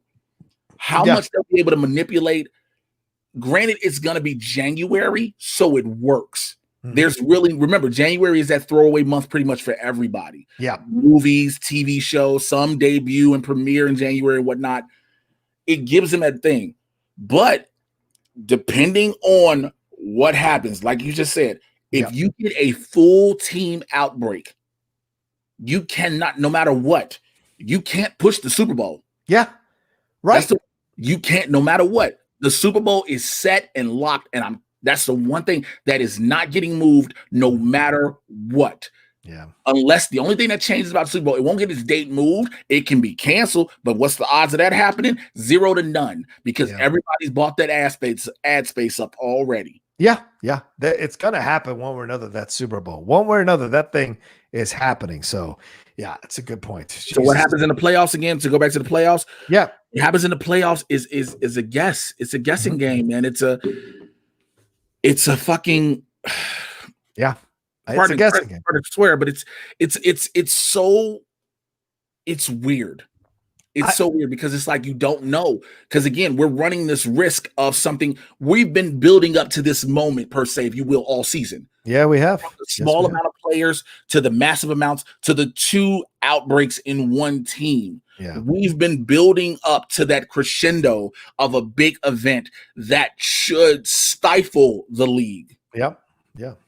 And we shall see. I mean, that's the thing that I worry about. The regular season, you can mess around, and like you said, Jay, it's an excellent point you make. These stadiums or these arenas do not have other requirements, other responsibilities, other acts coming in, or any other scheduled stuff in their state. So they're luckily able to move stuff around and postpone games. But once we get into the playoffs, playoff Wednesday does not have the same vibe as playoff wild card weekend, Sunday, the divisional rounds, like all that stuff, the conference championships. What if you forget one important thing? You forget, you talking about names. You forget one important thing, bro. What's that?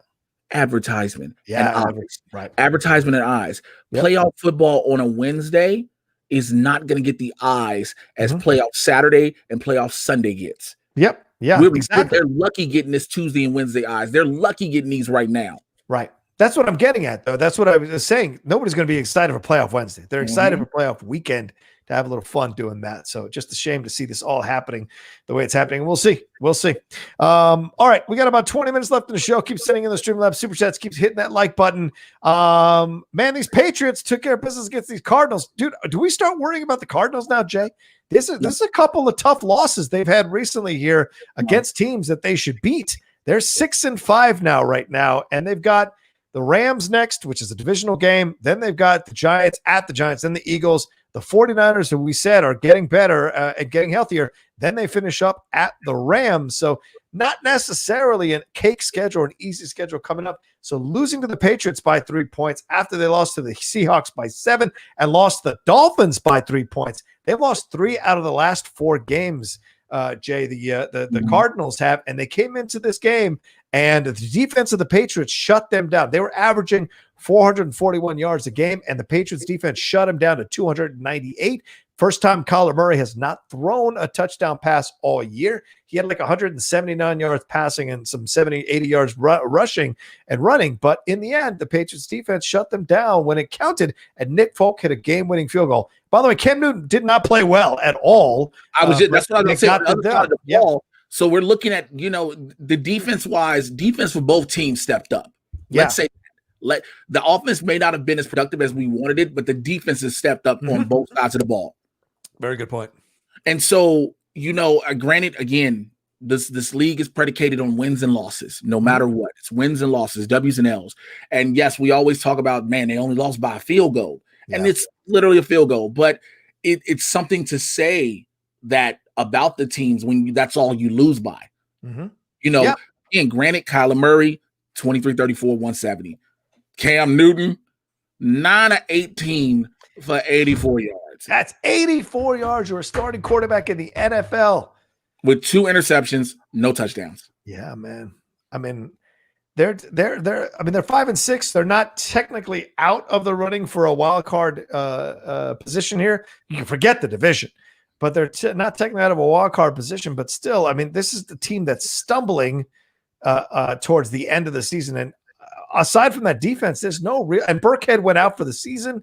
So you just don't have much sitting there on the offensive side of the ball that they can make work with Cam. And Cam isn't the kind of quarterback that will necessarily adjust his game and somehow figure out how to game manage this thing. He's very much a me guy. So he's going to play his way the whole time, and it's not working out. He looked on top of it, in my opinion, the first few games. He has been shaky, as we said, ever since the COVID diagnosis, but even shakier as the pressure has been on, and somehow they won this game. So I think this is one the Cardinals should have won going away. But we're talking about a Patriots team. Yes, there's a lot of pressure, but we're talking about a Patriots team that's depleted of stars, who sat out in the beginning of the year. I will actually bring that up. We're also talking about a Patriots team that's in a rebuild. Yeah, true. There are a lot of elements into this Patriots team. So if anybody ever thought that this Patriots team coming into this season was going to be the Patriots team of 2 years ago, not last year, 2 years ago or so, and thought this was going to be their thing, it's like, no, that's not the case. You have to.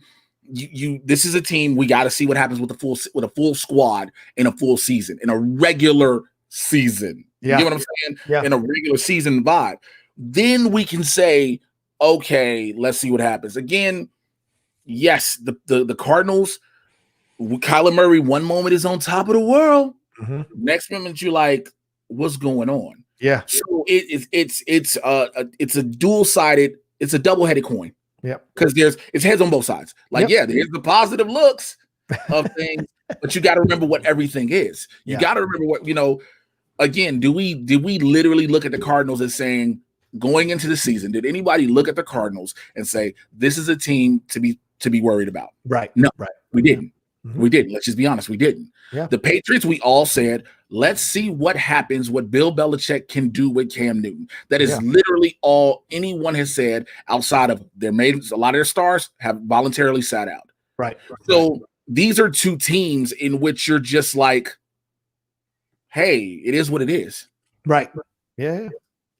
Yeah, and that's what you got to come down to is like you said, it is what it is. You don't know what you're going to get from week to week.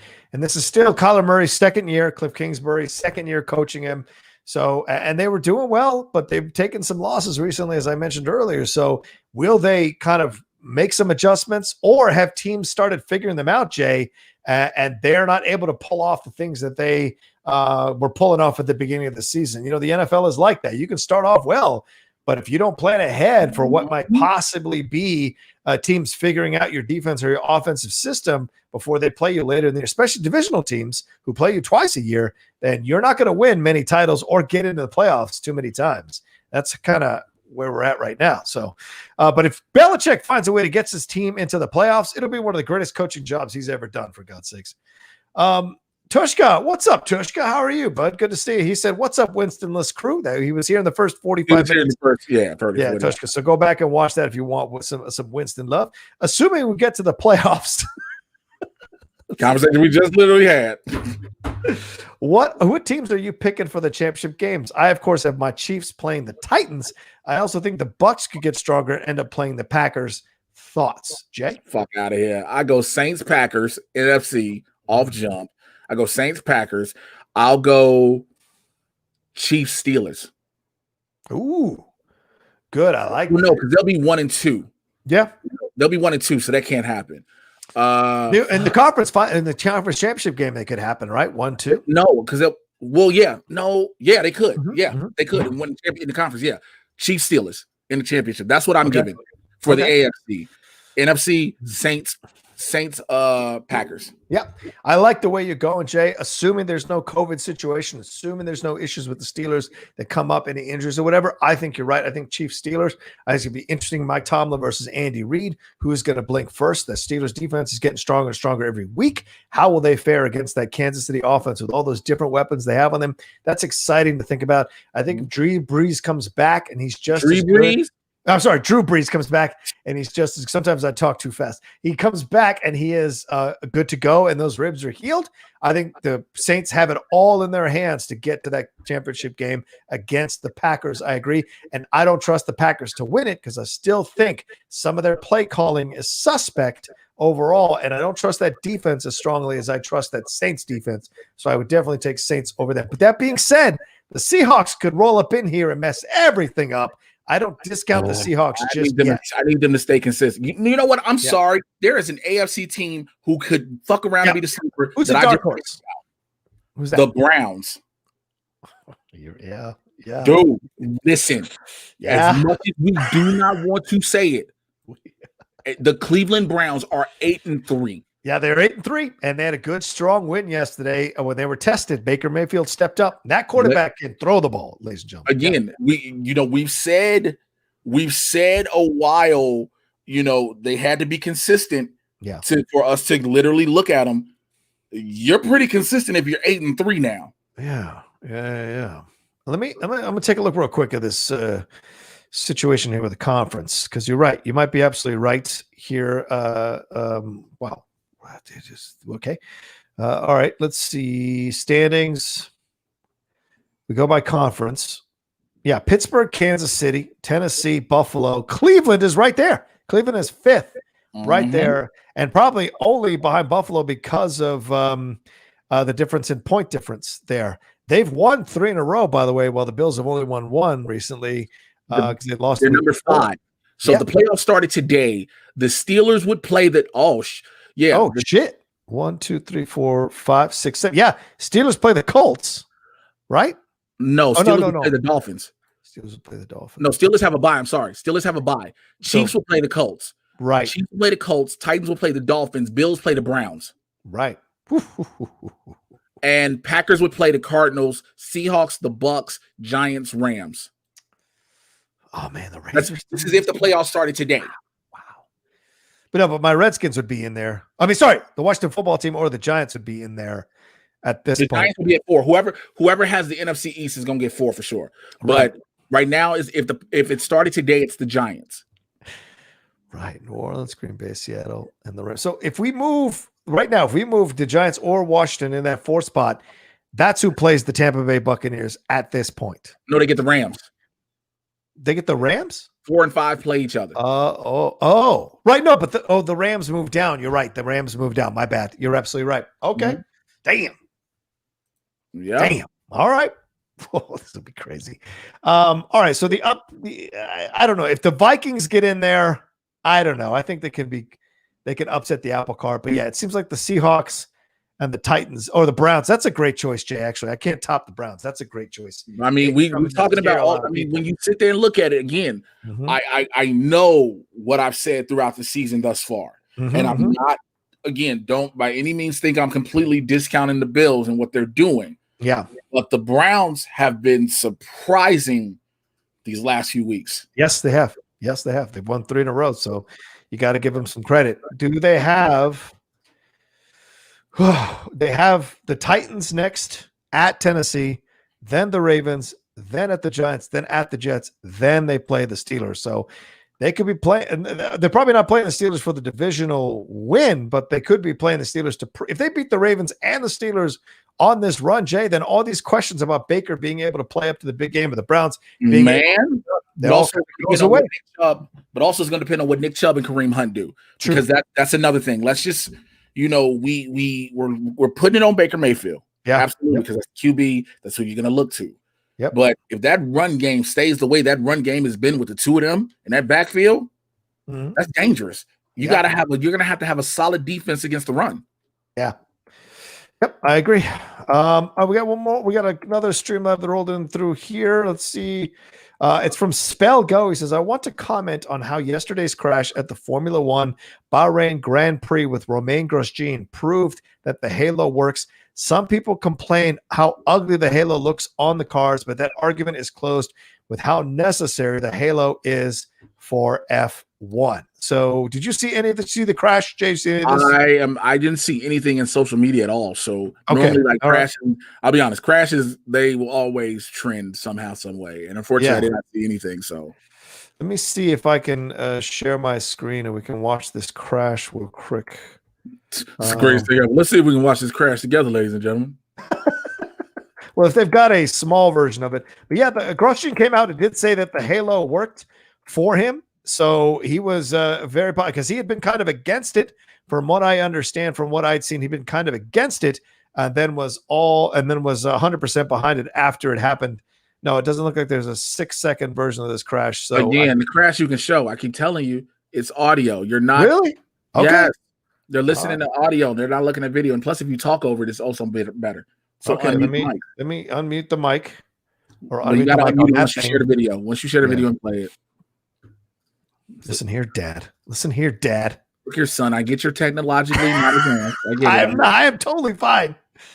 All right, here we go. Let's see. All right, so just keep it and just press the. Let's see. Boom. Okay, so now I'm looking at this thing. Goes. Oh, okay. All right, so he is going, and oh, my Jesus. Oh, is that him over there? Which one? Oh, wow! Look at that. In flames. And listen, a lot of the drivers were against this halo system being put in because they said it affected the way they drove or it messed with the weight on the car or even visibility issues. But if that thing had not been in there, Grosjean said, I think afterwards, that he probably would have been injured or hurt or not been able to walk away from that thing. So, all right, there we go. That's the situation there. So pretty insane to see that crash on there. So, whew, damn, craziness, man. Yeah, I guess you could say it's a good thing. It saved his life. Literally. I mean, but that's the thing. I mean, a lot of athletes, whether it be football, basketball, pro race, stock car racing, Formula One, the committees decide to implement things that they believe will make, players safer. Yeah. And sometimes the players don't like it because it affects gameplay. But I think when it comes to, like, for instance, football, when they were like, okay, we're going to do these things with the helmets and the padding and stuff. And then, you told the players, well, you're more protected. And so you had the other players was like, well, they're more protected. I can hit them harder. That's a good point.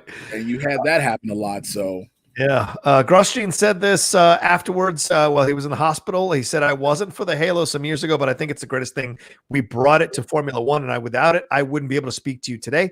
Thanks to all the medical staff at the Circuit of the hospital, and hopefully he can write some messages soon.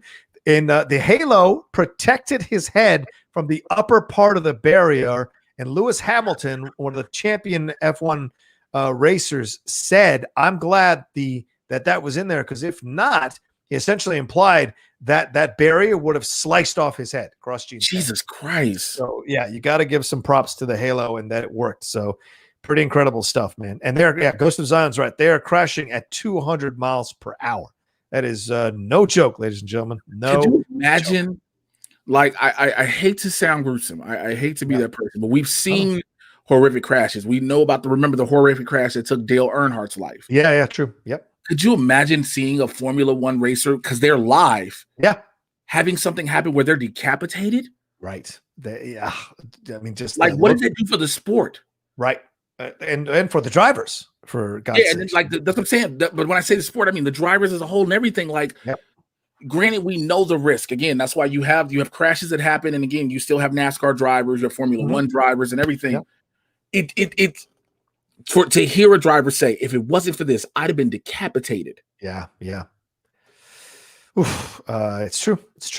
All right, let's get it. Speaking of decapitations that didn't happen, let's get into this real quick before we wrap up the Mike Tyson fight with Roy Jones Jr. Oh, I was like, yo, did you hear what just came out last night from Barstool Sports? What's that?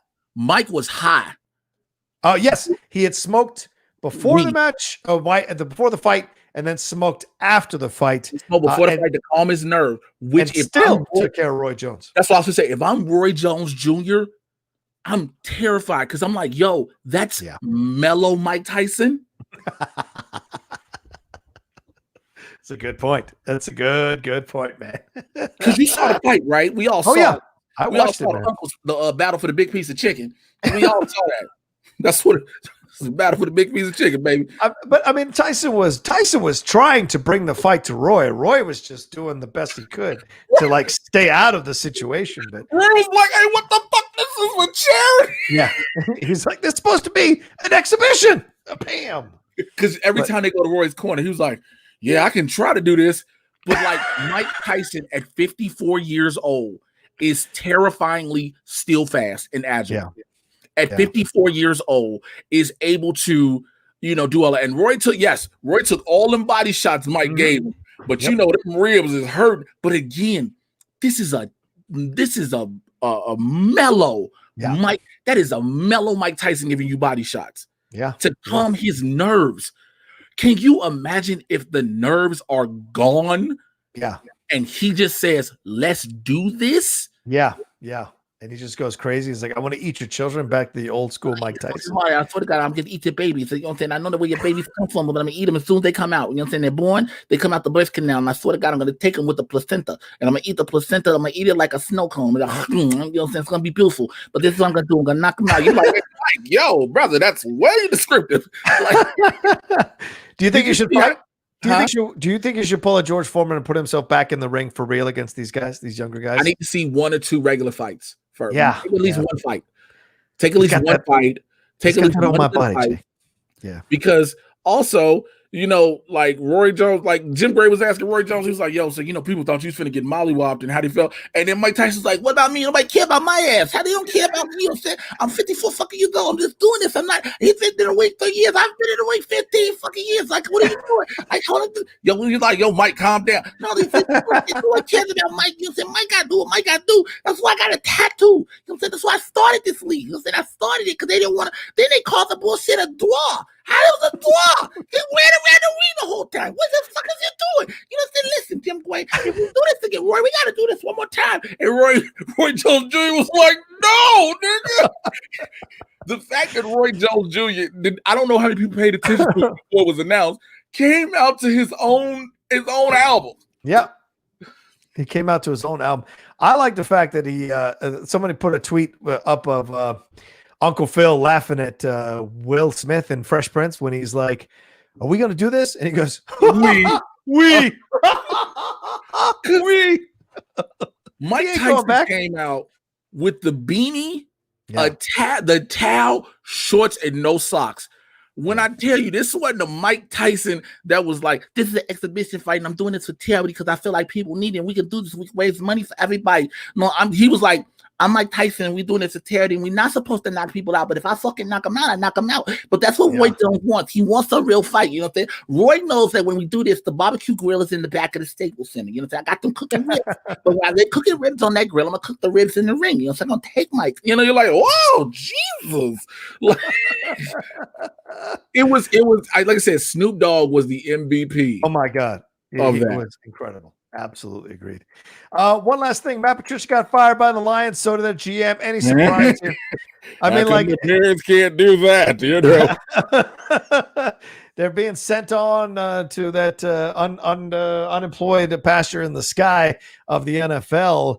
I don't think Matt Patricia ever sees another day as a head coach. Do you think he gets? Listen, we've seen worse coaches get fired, and get jobs. True. So let's just be real. It all depends on how your team plays and how you get fired. And to me, Matt Patricia has no excuses. He got to do whatever he wanted to do with this team. There wasn't like massive injuries to Stafford. There wasn't a young kid that he drafted that didn't pan out. He got everything he wanted. He had some good players on his team, both sides of the ball. He got to put it in his way.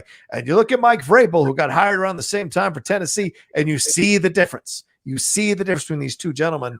And Vrabel, even when he had what's-his-face out of Oregon, who was able to kind of barely win games, he still got them. Chip Kelly, when they brought him in, he was like, Kelly was like, I'm going to speed up the game. And they was like, no, you're not. Yeah, exactly. So, I mean, that's the thing. I think for me, I think Matt Patricia, the way you get fired in that situation, it looks bad on you that you're really actually not a good head coach. You're a better assistant or you're a better coordinator than you are a head coach. Whereas Belichick getting fired from the Browns at 8-8 and then going on to New England, that's a different situation. I think it's all about how it happens. But here's the weird thing. Like, again, I agree. Matt Patricia should have been fired. Yeah. But remember when they were like, I forgot what game it was. They were like, if they lose, he's gone. And then they won like 4 games in a row. And so when they finally lose, and then it's like, oh, this is the straw that broke the camel's back. Yeah. You're like, well, what did you think was going to happen? Yeah. Did you think it was going to be some miraculous turnaround all of a sudden that this team was just this same team with no additions, no subtractions pretty much is going to just all of a sudden turn around, have a revelation that they can play and win and do win? And that didn't happen. Yep. And so, again, does he get another head? That's the question. Like, I can see him going as a coordinator position. Yeah, I can see him being mad as shit as a coordinator. Right. Yes, don't call this play. I was making him run this play in Detroit. Like, it's like Romeo Crennel, right? For years, or what's his face, Wade Phillips. Both those gentlemen had chances to be head coaches, but they're so much better as coordinators. So. Wade Phillips. It was the first couple of years on the sideline of Dallas. Wade Phillips was like, "Yeah, so." Like, sir, you were getting a paycheck. But everybody's thinking that they're gonna, Detroit is gonna snatch up Harbaugh.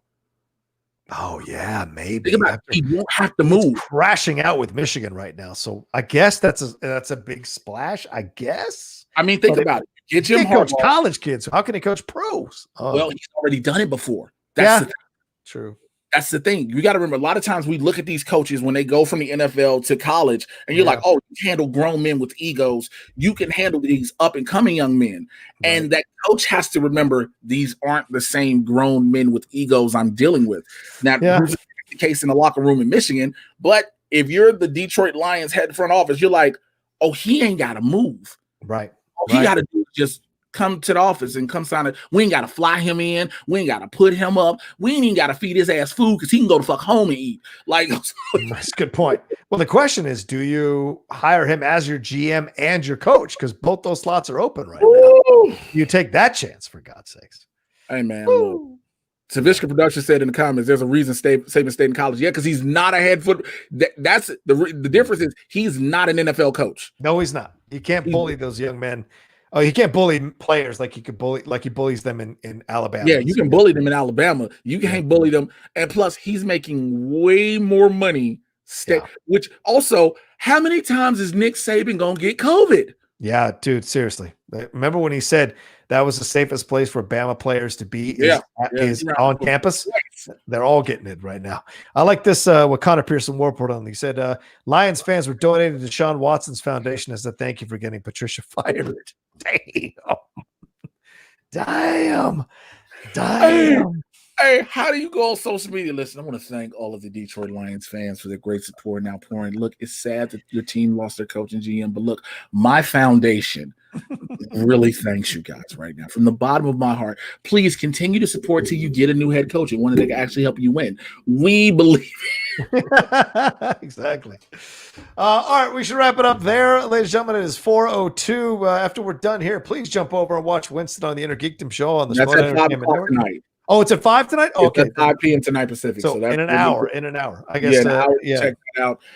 You can also check me and him out tomorrow on Blurs in the Hood on our YouTube channel, youtube.com/BLERDS, the letter NTHEHOOD. It is 2 p.m. Pacific, 5 p.m. on the East Coast. We have a lot of fun. I don't know if I'm going to have a guest on this week. I'm trying to hit up a couple people I know, see if they want to come through, because, here Rocha and Winston be like, everybody. I don't think I know everybody. I know some people. But, we're doing that. That is really all in my life I have going on until something kicks off that I'm praying for. Like, I've put some stuff out in the atmosphere in the universe, and I'm waiting on my faith and everything to bring it back in. And until then, my black ass will still be painting. Hi, Static. Static Shock, ladies and gentlemen. There, the great Phil Lamar. Some shading down here, some color here, probably fill in a little bit, and then it's done. And it's just. Yeah. It'll be another one of the paint. I have 18 paintings I've done. I think I did 10 or 12. No, 1, 2, 3, 4, 5, 6, 7, 8, 9, 10. I've done 11 paintings during quarantine, and with the 6 in my closet already, I have 18 paintings I've done. There you go. Ladies and gentlemen, go and get one of his paintings, for God's sakes. Go and find out. At least 150, depending on which one it is. I'm just letting you know ahead of time. He's dropping it there. Follow him at Mr. J Washed on all the social medias to see everything he's up to. Follow Winston at the Swaggy Blur there on social media as well, on Twitter and Instagram. And then follow. Go ahead. One more thing. I forgot to say this. I will say this on his behalf. Again, if you can send out your thoughts, prayers, and positive wishes for my brother on Thursday, December 3rd, he has a major opportunity coming up. And I'm asking you to send out a lot of good vibes, a lot of positive energy for something that can change this man's life. And so I'm asking you guys, I'm requesting that. So please do. Yeah, send out that energy. We all could use it during this season. And if something big that Winston has going on Thursday, definitely send it even double than you normally do, because this could be a great opportunity for him. Agreed with you, Jay. You can always follow me at The Rocha Says on Twitter and on Instagram. Don't forget to hit that like button down below. Don't forget to subscribe to the channel for all the stuff going on. Ladies and gentlemen, you see the Christmas decorations behind me. I am doing 25 days of Christmas on the Outlaw Nation.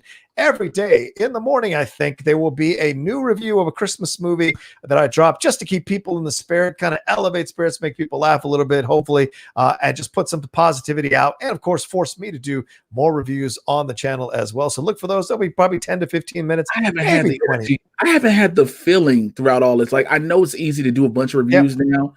I feel you. Difficult. This is why I'm doing it, Jay. It's like working out, right? I got to join the gym to make myself do it. So me putting this out there, like I said, putting energy out in the universe or the atmosphere, this is my way of making myself do it. So I've carved out time every day to do this, and I'll probably record the Saturday and Sunday ones on Friday, so I don't have to work on Saturdays. But makes sense. These are the things that I'm looking to do. So look out for that starting tomorrow. I think Elf will be the first one starting tomorrow, so that'll be a lot of fun, and then jump into some other ones. I'm also going to do the TV specials, the Christmas, the Charlie Brown one, possibly either Rudolph or Frosty. One of those two will jump in, but also some of the newer ones like Happiest Season, and of course I'm veering into some of the Hanukkah stuff, veering into some of the Man, I don't know. If you don't review Jingle Jangle, you can't say shit to me. Yeah, ever. I'm going to be doing Jingle Jangle as Jingle well. Jangle is a new instant classic, and shouts out to my bro, one of my best friends, Justin Cornwell, for killing it as young Geronicus. And now I'm looking forward to it even more. I'll definitely be reviewing that later on in the week for sure. All right, there you go. That's everything we got going on. Thanks so much for all the StreamLabs Super Chats. Thanks for joining us live. Hope we picked up your spirits.